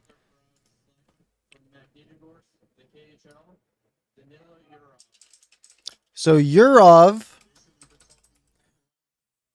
finally goes to the Minnesota Wild, who are just snapping up good players. They get Ogren. They get Yurov. That is big. That is big for Minnesota. Take him off the list. This Minnesota person, former Canucks dude. Yeah, that might be a well-known Judd Brackett making that selection. I realize there's this spinning wheel in the middle of the screen. We'll hide that. All right. Coyotes are getting Cassian from the Oilers per David Pagnotta. So, 25th and Mrazek for 38th overall. So let's put that on the ticker. Tor trades Mrazek and 25th overall to Chicago for 38th overall. Okay, that is now right there on the ticker, going along. And then we will need another Chicago Blackhawks logo to drag all the way down to here because they are on the clock. All right. Well, that's exciting. So, where's the where's the Cassian trade? Pagnotta mentioned the Cassian trade. We have a trade to announce. The Toronto Maple Leafs trade Peter Mazzara. Oh my goodness, Gary Bettman pronounced Mrazek's name wrong. Call him Mazarek. How do you not? He plays the NHL, Gary. How do you not know his name?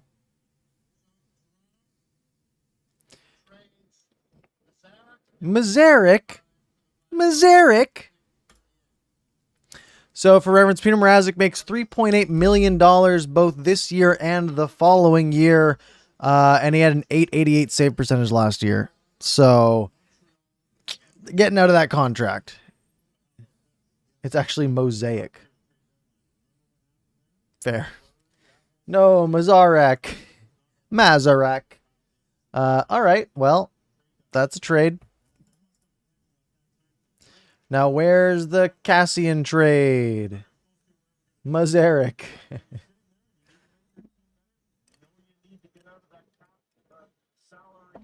So they moved down 13 spots, basically. Oh, maybe. Oh, this is their master plan. Toronto's moving down those spots so they can get Gleb. No. I have to become a Maple Leafs fan if they get Gleb. Sorry, guys, just the rules.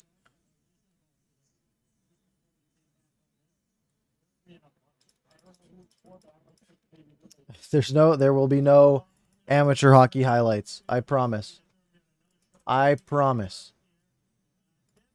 A little bit of a surprise for me. I didn't think that Mrazek was going to be a tradable asset in any type of scenario. Gary meant to say Toronto trade Commissaric. That would be wild. So you got 13 spots to offload $3.8 million for 2 years. So $7.6 million for 13 picks. That's not terrible. So who plays in goal for Toronto? Maybe they bring back Pogge. Maybe they go get Darcy Kemper. Darcy Kemper, anybody? That would be my bet. Maybe Mikey DiPietro. Maybe that's their move. They pick up DiPietro for that spot. Waiting for this Cassian trade that Pagnotta is the only one that's tweeted anything about.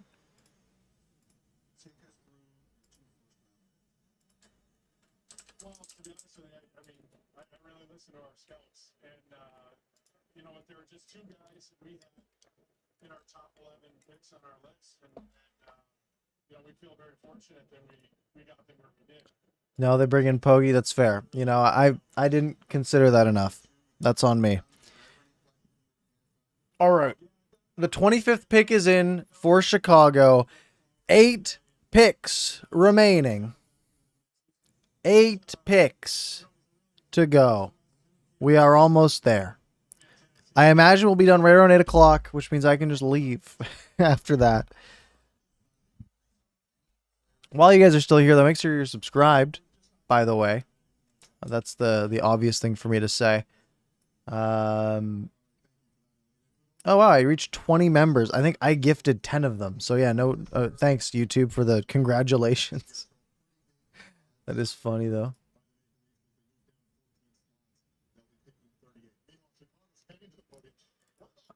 All right.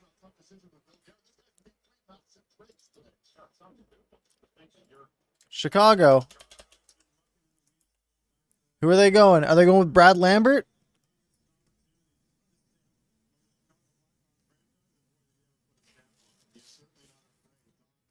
So Chicago, yeah, they make the Doc trade, which Ottawa is running away with. Or the DeBrincat trade is what I meant to say. Do we have a second round pick? No, the Canucks do not have a second round pick yet. Chicago Blackhawks are proud to select from Chaska High School, Minnesota, Sam Brinzel. Hate to break it to you guys. Actually, no, I love to break it to you guys. Chicago has moved up 13 spots to take a guy who is not on our list. Like, at least not in our next top, 12. Oh, it feels good. They go with Sam Rinzel. Where is he on our... Oh, he was one away. He was one away. He was 38th. Where was their pick that they just traded up for? 38th. Wow.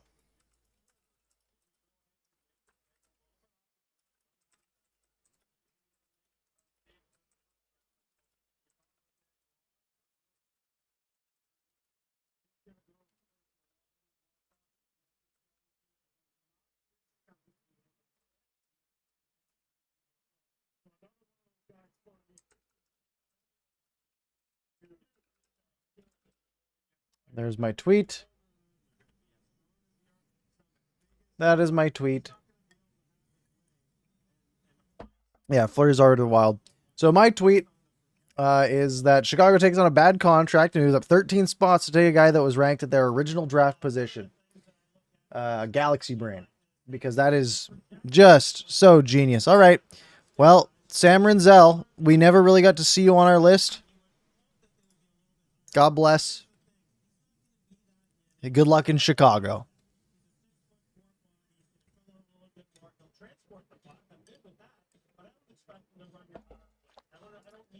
That is a choice, though. I will say that is a choice.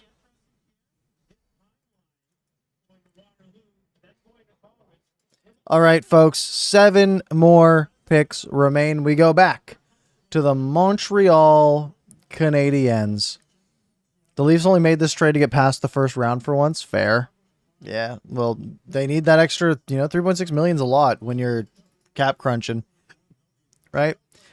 That could be a really good third liner, or a decent second liner, or a number 3-4 defenseman.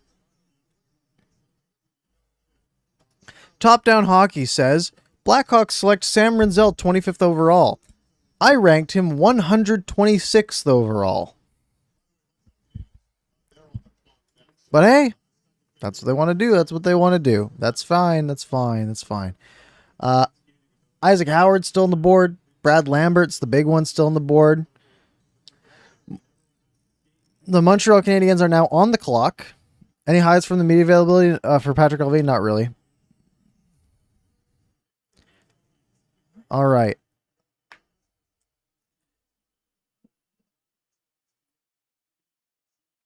Seven picks to go. Montreal on the clock with their final pick of the first round. They picked Yuri Slavkovsky with the first overall pick. They've got the 26th overall pick here. Per source on the Leafs mindset for trading Mrazek, Toronto believes they will get a guy they have rated in the top 15 with their 38th, and they were able to offload Mrazek as well. Further, the sources indicate that the prospect Leafs are targeting here is not Brad Lambert. Quote, someone better. So they've got someone in their list that they have. It's got to be Gleb. It's got to be Gleb, who they think will make it all the way down to 38 that they can still pick. Darren Dreger, Zach Cassian to Arizona for draft picks. Zach Cassian confirmed to Arizona for draft picks.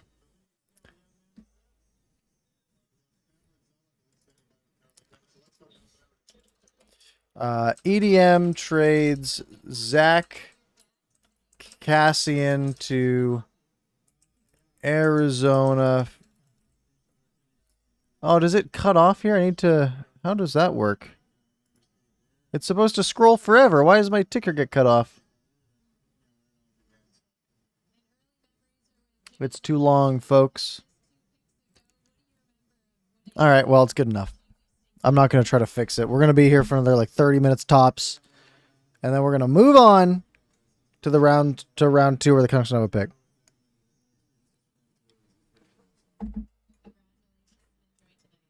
Pretty underwhelming day for the Canucks. They had the 15th overall pick. They made a good pick. They just they didn't they just weren't able to move Miller. And if that Islanders rumor is true, that the Islanders sort of bailed on it, I mean, that sucks, but there's not much they can do about that. Sam Renzel is also has his rights owned by the Vancouver Giants. The Edmonton Oilers are not retaining any of Zach Cassian's cap hit in the deal with Arizona. He has 2 years remaining at a $3.2 million deal. Cassian is going to Arizona with pick 29. So down here, pick 29 plus Cassian for 32. But Edmonton's also throwing in a second and a third. So it's a cap dump for the Oilers. Edmonton trades Zach Cassian, 29th overall, a future second, and a future third for the 32nd overall pick from Arizona. So a cap dump in Zach Cassian's books, and the Coyotes stockpiling the picks, moving up 3 spots. And down a couple of places. So let me get those logos in there.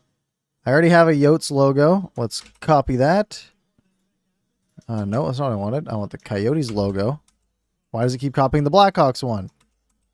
What? Copy. Paste. There we go. Whoop. This goes to here. And then an Oilers logo. That's a big Oilers logo. Let's shrink this guy down. Zoop. Philip Machar is what I think he said. Philip Machar.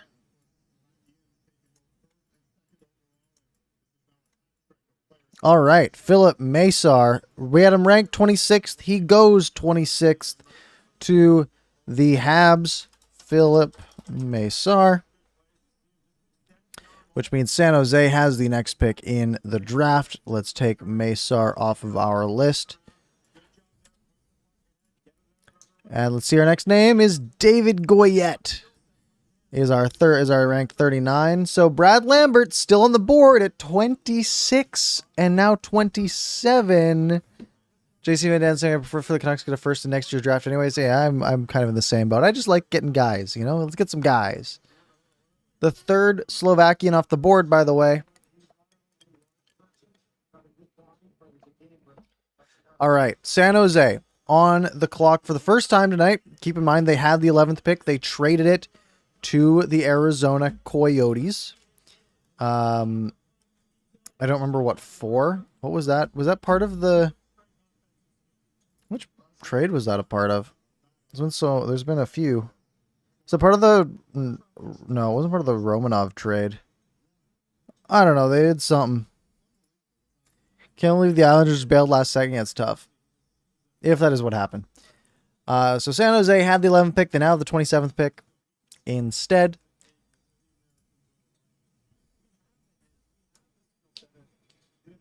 Will the Islanders take Lambert similar to how Ratty dropped last year? They could. Could also be the Sharks here. I wouldn't be that too. I wouldn't be that shocked if the Sharks went for him. Geeky got picked, didn't he? Yeah, he got picked 11th by Arizona. Yeah, I was wondering what the trade was, not who they picked. I've got who they picked.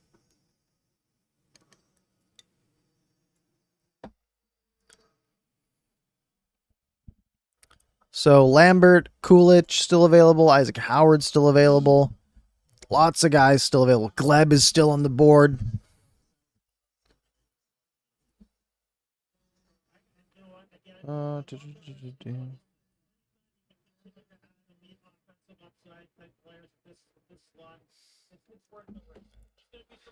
Lambert will have motivation, maybe. Fisher's saying maybe Lou realized the trade got leaked and blew it out. That's very possible, which is so petty because like if you have a trade that's gonna make your team better and you're just gonna throw it away because like oh I'm petty and it got leaked and I'm 88 years old and then you know that's your problem.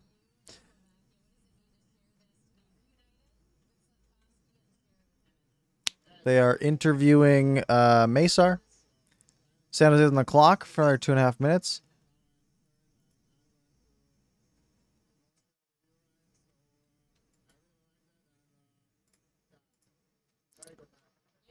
Actually said that you are, quote, going to be a beast one day. How do you take that?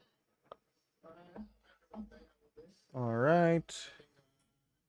Any other news going through? Scrolling? No. That Cassian trade's pretty tough. Edmonton had to give up a lot. They had to give up more than Toronto did. Like, pick value wise, they had to give up more than Toronto did to get rid of a better contract. Yeah, it has been a Slovakian first round for the Habs. Very, very true. Russian players, and here's the Champo, really cool story. Slavkovsky, long ball, eyes out, the majority family. What a great night this is to watch all the action. Six more picks. San Jose's pick is in. Sponsored by SAP, apparently.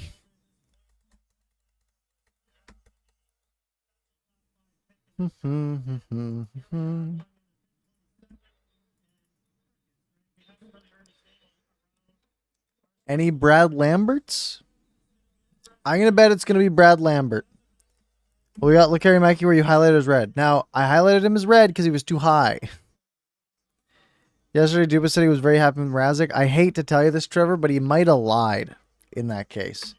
Vancouver only trades with Florida and Arizona for the most part. Yeah, that is true.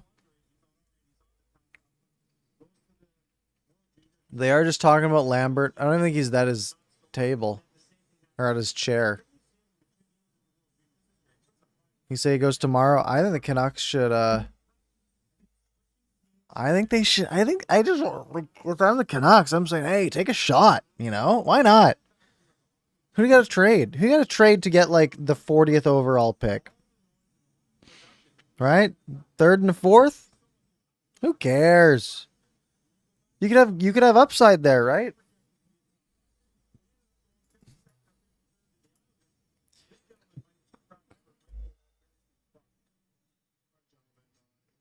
All right, the Sharks are walking up.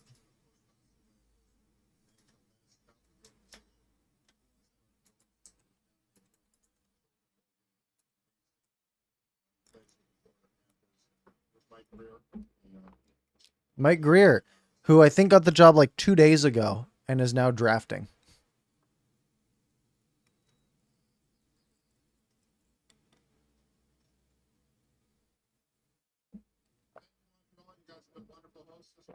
Our team's overcorrecting with Lambert. Very possible.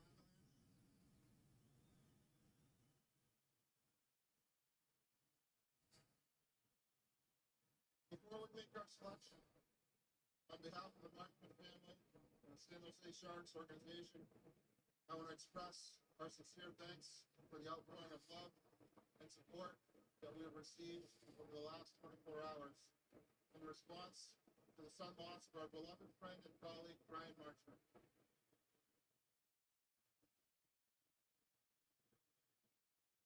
As most of you know, Brian loved the game of hockey. He absolutely loved it. He breathed it. He used it. No one was happier to be at the rink than much. His opponents may not have enjoyed playing against him. Let's see here. I'd rather go in battle or who you would want on the bench than Brian. Oops. Brian's reputation on the ice was fierce, relentless, That Philip Masar pick was part of the Toffoli trade between Calgary and Montreal. That's interesting. the questions he asked, and the time he spent with you as a person. The imprint that he's left on his teammates during his 17-year NHL career, the Sharks prospects who he has mentored and helped develop, and on his colleagues, both inside and outside of the Sharks organization, will be felt well into the future. Tonight, we again send our most heartfelt condolences to all of Brian's family and friends, but particularly his parents, John and Joanne, his siblings, Wayne, Carrie, and Tara, and especially his wife, Kim, his children, Mason and Logan. We love you, Brian. You will be missed, but you will never be forgotten.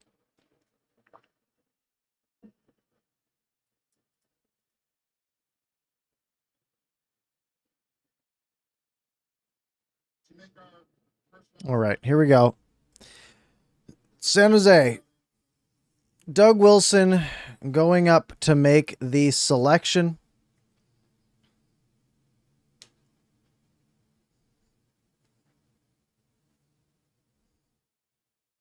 San Jose Sharks are proud to select provincial king center Philip Vista.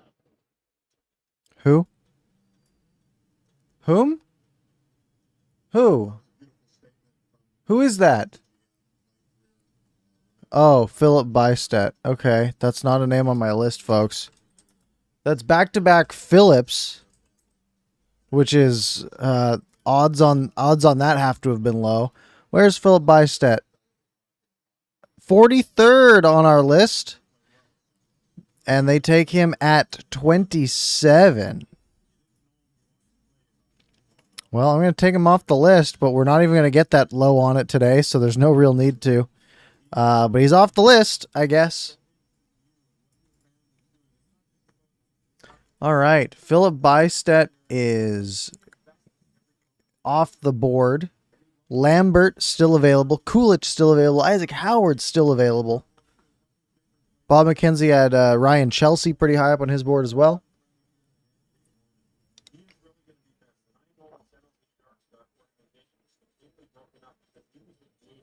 In that scouting group, in that development group, he brought the front office together with the players. He was that type of guy, a loving guy. I love how Mike Kerr really put that. We miss him. Well said, Sam. For his listeners, we see a transition from talking about Brian Marchman to Fill up your pockets. We out of here. All right. Yeah, no way Lambert's going to Arizona. Why not? They could use some guys. Where was Philip Bystedt ranked by everyone else? He doesn't do anything elite, they say on the TV.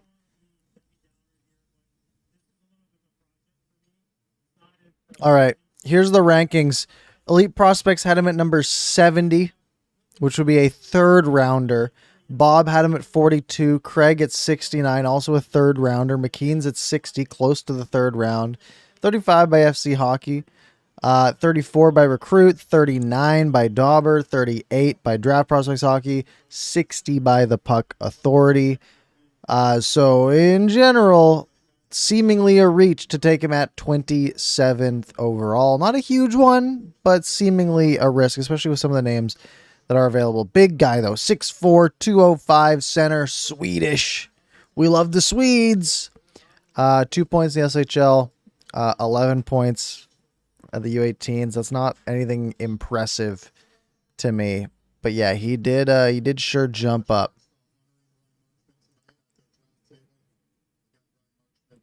never forgotten. All right.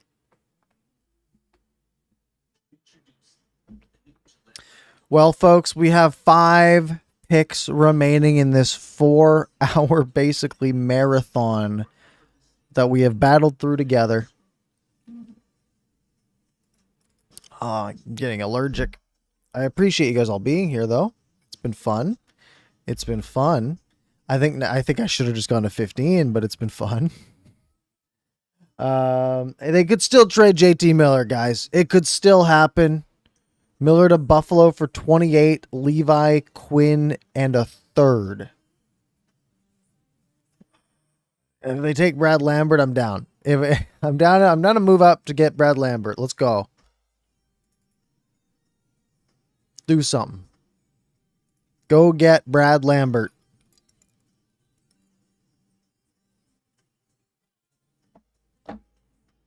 Trade like a third and Mikey DiPietro to get Brad Lambert. That's the play.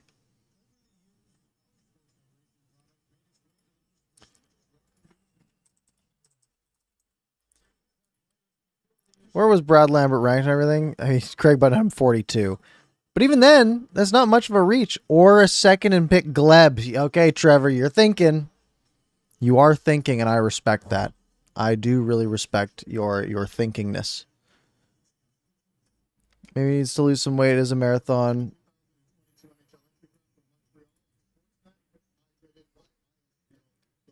BioSteel, the new partner. Do you think we get a second rounder for Mikey DiPietro? No, I don't. Maybe a third, maybe a fourth, maybe a fifth. Probably it's a backup goalie at best, probably. Right? Like, no, you're not going to get much for him. The best available, Sam Cosentino's best available, don't even have Brad Lambert on it. Which is weird because I thought Cosentino had him at 20. Am I crazy? Oh, this isn't his list. Never mind.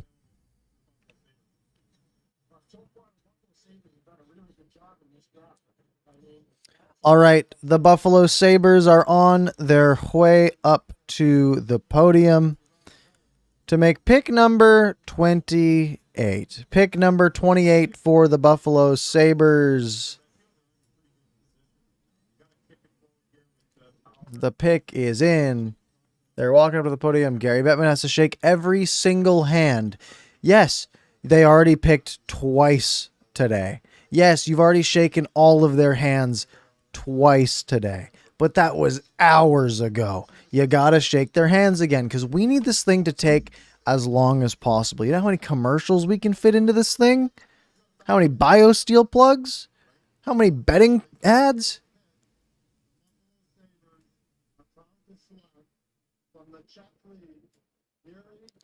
Yuri Kulik,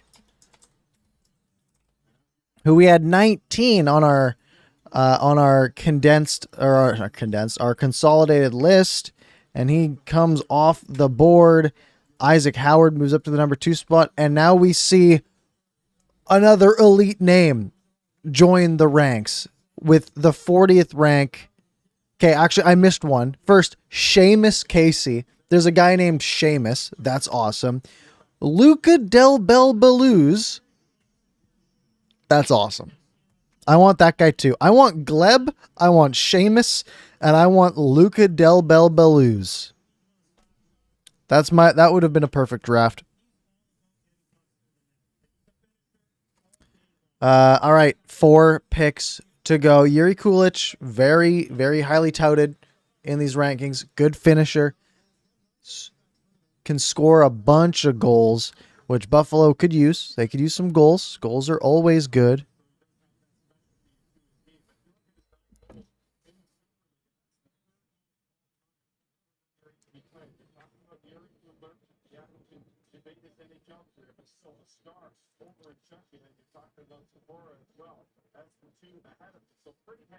All right. All right. Brad Lambert. Come on, baby. Canucks trade up. Canucks call up the Coyotes. Hey, you know, we did that solid for it. Hey, you guys want let's trade Oliver Ekman Larson. You know, even better. Let's trade Tyler Myers for the 29th overall pick to Arizona. Let's do that. Let's take Brad Lambert and let's call it a day. That would be my ideal scenario. Kind of can have that impact. And with that cycle coming out of COVID, right? All right, give us a shot and see if Jeff Knapp has something.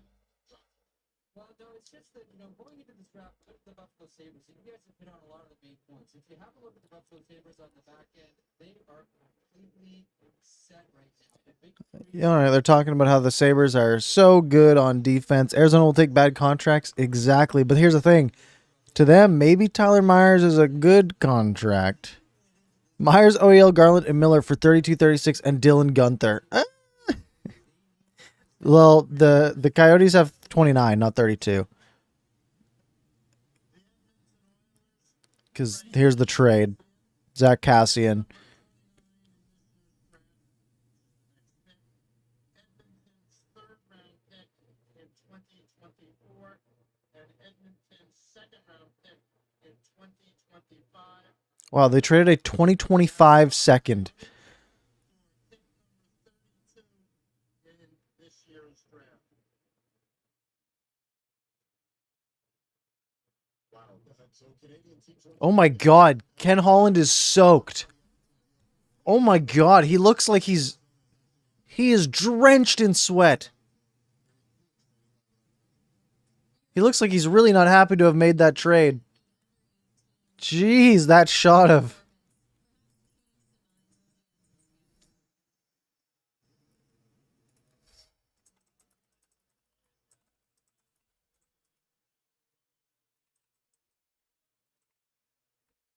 Holland has never looked worse.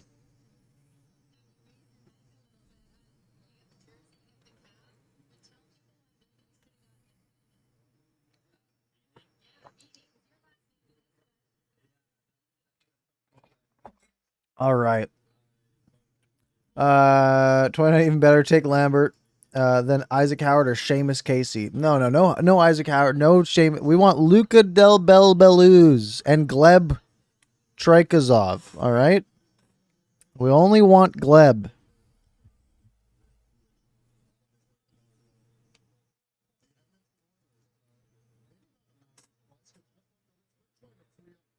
somebody here, and they've done that by moving Cassidy. Cassidy's got 2 years left on his deal, 8.5 games. You guys like this deal for Edmonton? I mean, he's real so much. That's the cost of it, though. It's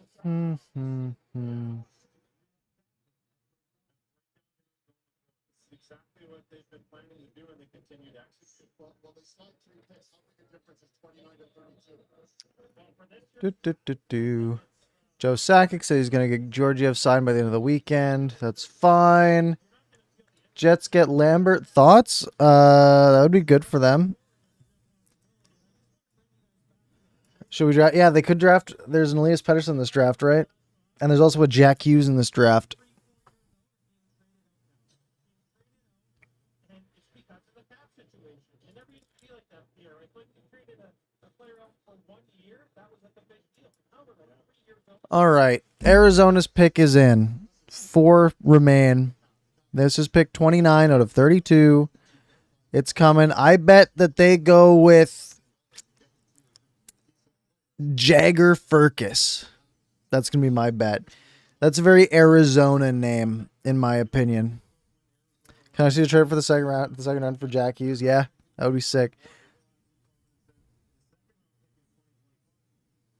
If you predict the use of those picks will be used to get assets to Brian, they hope that might get them over the hump. Let me cut off this really quickly. I want to get down to the draft over there.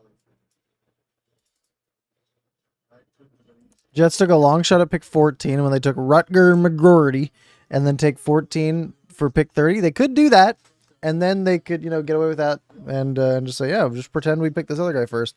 They could have also just taken, anyone else, right? Like Yurov, for example. Real big challenge on the job. Yeah, it's always kind of tough to move out of those picks in the top half of the draft, but we thought that we were getting a lot of value. All right. Arizona, come on, make your pick. Let's wrap it up. Here we go. The Arizona's got all of their boys in matching bright blue suits up there. My goodness, it's a look.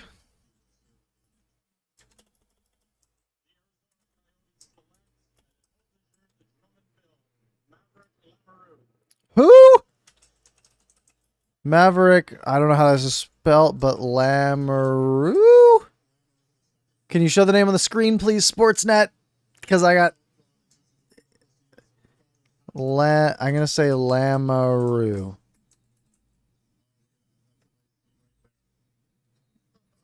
Who? Maverick Lamoureux.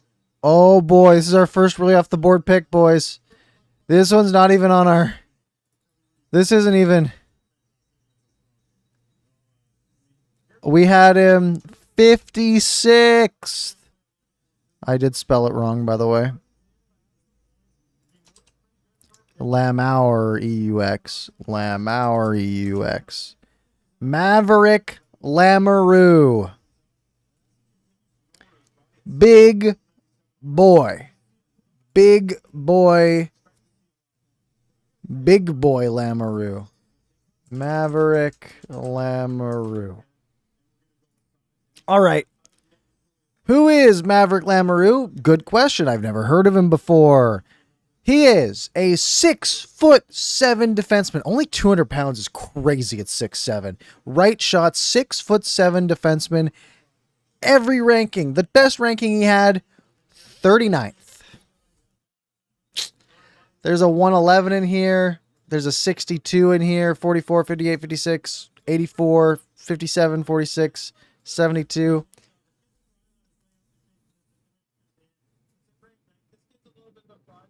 He's a project, and he'll never see me say this, but probably reach, right? But good for him. 24 points, 54 games in the queue, minus 30 for the Drummondville Voltigeur. But hey, good on him. Good on him. 6'7", 200 centimeters. I didn't even know centimeters went that high. That is a big boy. I hope he makes it because that'd be cool. He is so thin though. Like you gotta eat so much for 6'7". Oh, that'd be so sick. It's playing the same game as everyone else? Question mark. What a reach. Yeah. Yeah. All right. Arizona does realize this isn't a bad contract, right? I mean, the Cassian one is, but that doesn't matter to them. They got a bunch of picks out of it. All right, the Winnipeg Jets are next. We have 3 picks to go. Finally. I have to make sure someone's bringing beer. Who got beer?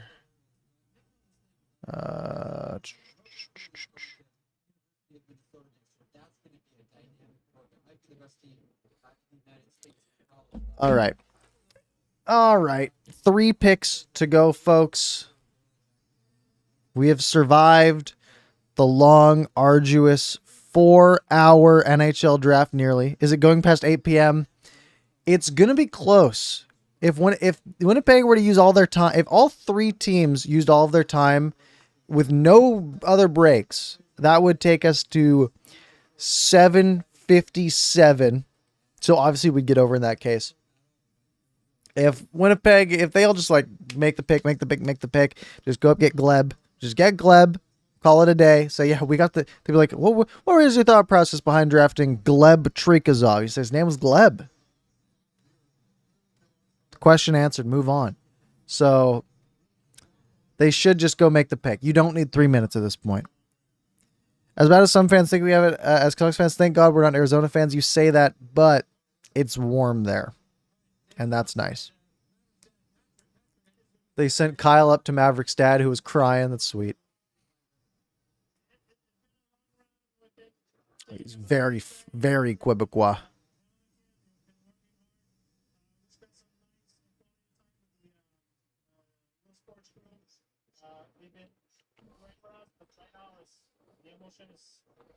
Do we have a trade? No. No trade. Minnesota just saying that they're going to try to do a Fleury Talbot tandem.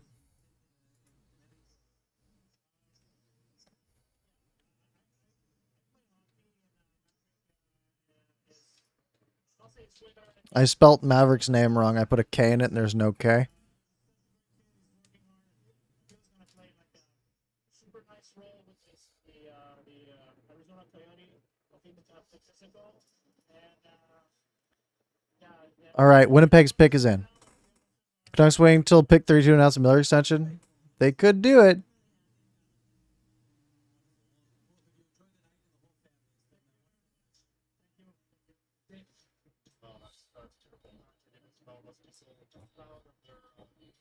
They've got Bulletproof. No, Titanium. Bulletproof's the LaRue song. This is Titanium by Sia. All right. Let's see that Luca Del Belbeluz pick, please. Winnipeg making their way up to the podium, I would imagine. Let me take the K off of Maverick's name.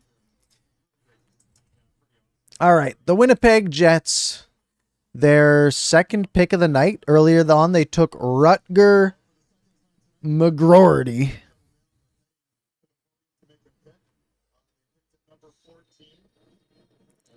El choix est fait. A fait, I guess. I don't like French. All right. The Winnipeg Jets, everyone's up there. Gary's got to shake everyone's hand. He's saying, hold on. Hold on. He's looking around. He's looking back and forth. Man, Gary's short. They took Brad Lambert.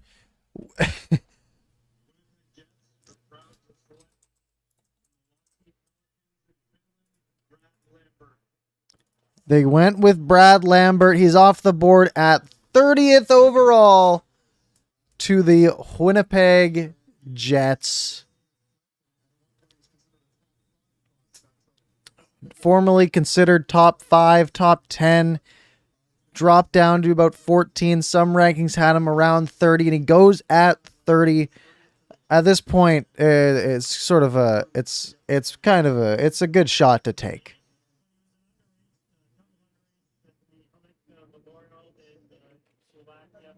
Good job, Winnipeg.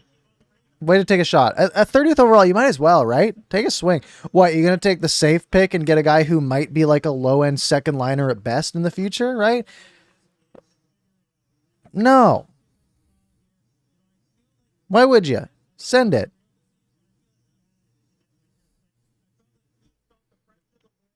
So whoever called that, someone said they took 30 at 14, now 14 at 30. That was a good take. That Rutger McGroarty is good. Carol asking if I'm happy with the pick. Yeah, I'm good with it.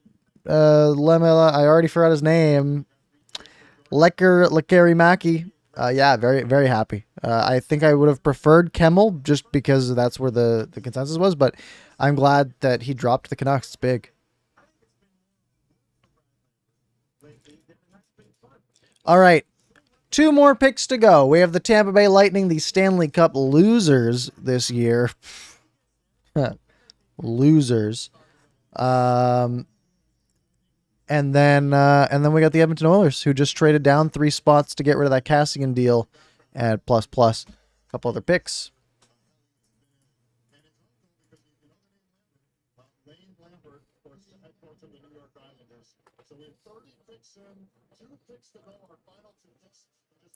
Oh, we're going to wait. Who called this too? Symphonia said, quote, "Imagine if it goes to commercial break before the Tampa pick." Here we go. We're getting a commercial break. They got to get that ad money. 2 picks to go.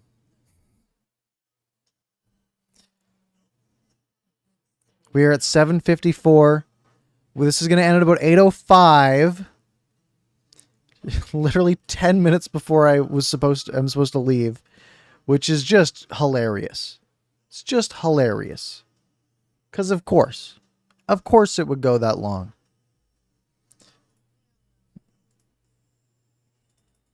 Are you planning to stream tomorrow? Asks Rob. No, not for something like this. I'm going to follow the picks. I might make a couple videos depending on who ends up going. You know, if the Canucks do make a move, but I'm doubting it at this point. But I will not be streaming six more rounds of the draft. This one was long enough, so I will have TweetDeck open for the entire day, and that's about it.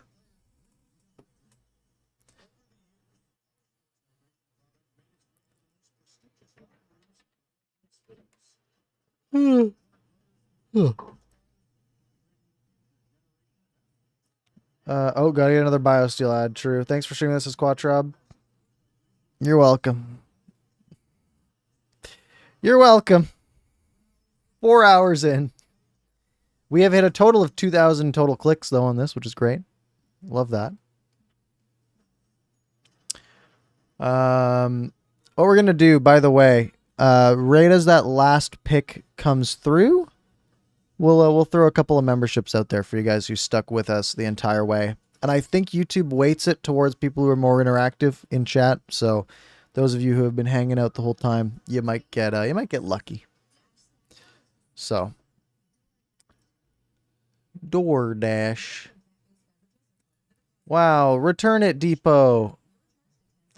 This is my recycling money is going to these advertisements. The Tampa Bay Lightning will be selecting, per JD Burke, who has it while the TV's still an advertisement, Isaac Howard, the best player available apparently on this list. Isaac Howard, as this is to be believed, will go to the Lightning of the Tampa Bay. The Tampa Bay Lightning getting Isaac Howard, left winger. Do you think Miller gets traded by Monday? Monday's kind of arbitrary. I'd say if you're going to put a date on it, I'd put like Wednesday on it. So maybe. This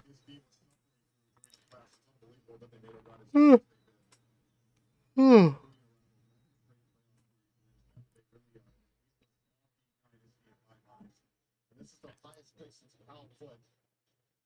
They took 14th overall back in 2017. So let's hear what Tampa Bay Lightning have to do tonight in Montreal. Bonjour Montréal. Merci beaucoup pour la hospitalité. With this very first pick, Tampa Bay Lightning select Isaac Howard. Isaac Howard.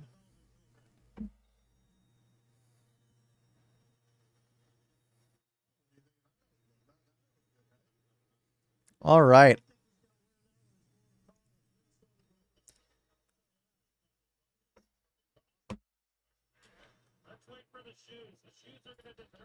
So Isaac Howard going to the Tampa Bay Lightning, which brings Jack Hughes onto our board.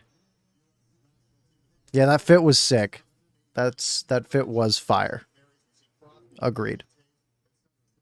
Oh my goodness, some blurry footage we're seeing.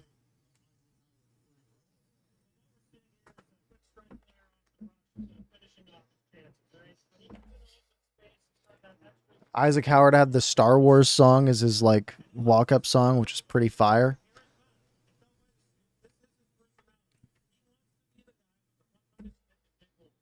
Funny you say that because he wears number 3. I mean, how many forwards do we see wear the number 3? He was wearing 53 last year. Oh my goodness, Isaac Howard's looking sick. Oh, he's got the USA belt buckle.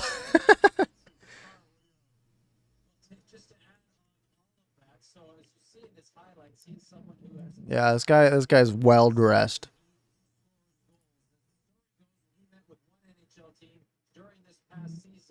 Gary's definitely asking for some tips. His answer, it's about a 12. So it bears repeating, but maybe not necessary for Lightning fans seeing him walk onto the stage now. This is one confident player coming to town. He's going to play for a real confident guy. Scott Sandlin, one of the better coaches outside. All right. We have one pick left. One pick left. And it's the Edmonton Oilers. It is division rival Edmonton Oilers. Finally.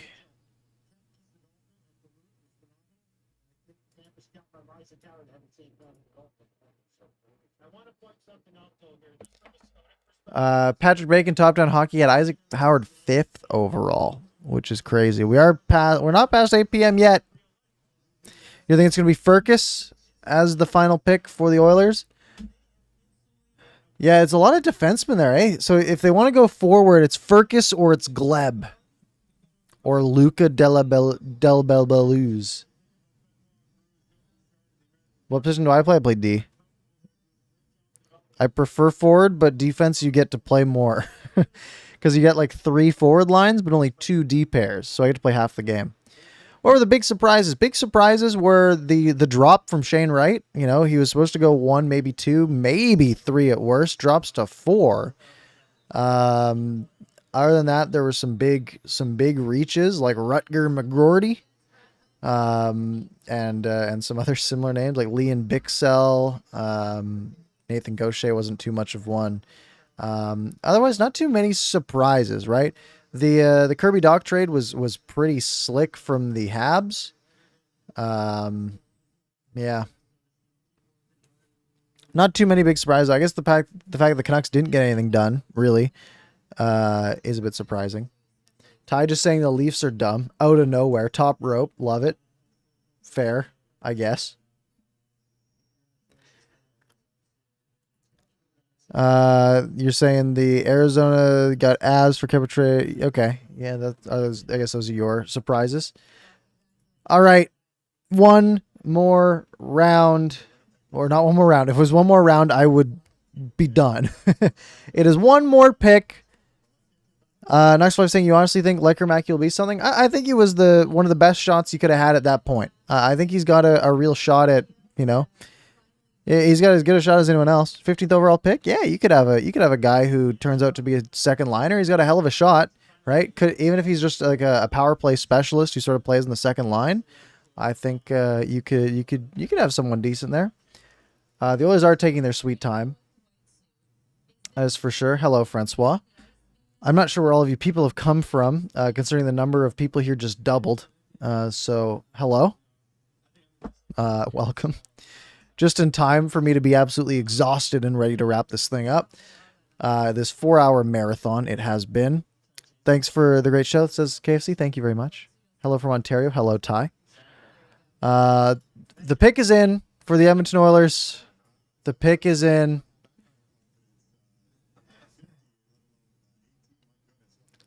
Wasn't Barzal a number 15 pick? That sounds about right.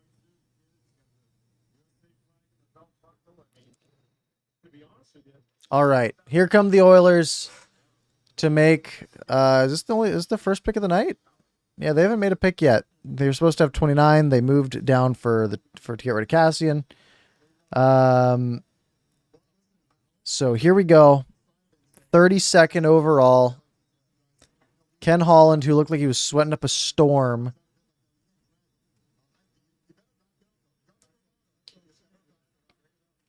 By the way, I missed it, but Isaac Howard did his little interview where he was, obviously dressed to the nines, looking great. He said, quote, "I think I'm the best looking guy here, and I'm the best dressed too."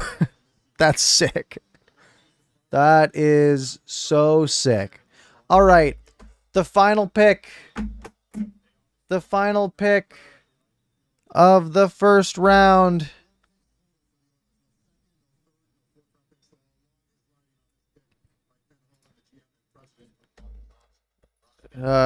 Francois says, "Shout out my homie with the I know Avec is with. I got that part down." Okay, here we go. For all 170 in here, which I don't know why we're peaking now at the very end. I guess someone else might have stopped. The Oilers take... Who? Who? He's not on my list. Reed Schaefer. Reed Schaefer. I have bad news, guys. This only allows me to have 31 names before it just starts cutting them off. I cannot put Reed Schaefer's name on the board. I am sorry. Reed Schaefer, where is he on this list? 55th. I only went down to 60, which I guess was the right number to pick. Reed Schaefer, 55th. That's great. Good job. We did it. We survived 4 hours of NHL draft coverage. Let's gift a few memberships. Thank you to everyone who was here. JC, Gus, Ty, Symphonia, Quattrob, all you people that were here the whole time. Much appreciated. That is a bit of a crazy pick. To say thanks to all of you guys who were here. I think I have to open my stream in a different tab. So let me just do that. Hold, NHL draft stream, click, pause so it doesn't play anything. Money gifting. Let's throw another 5 out there. It's only going to be 5 because I know I get most of the money back, but I'm not made of money, you know. Let's throw 5 more out there.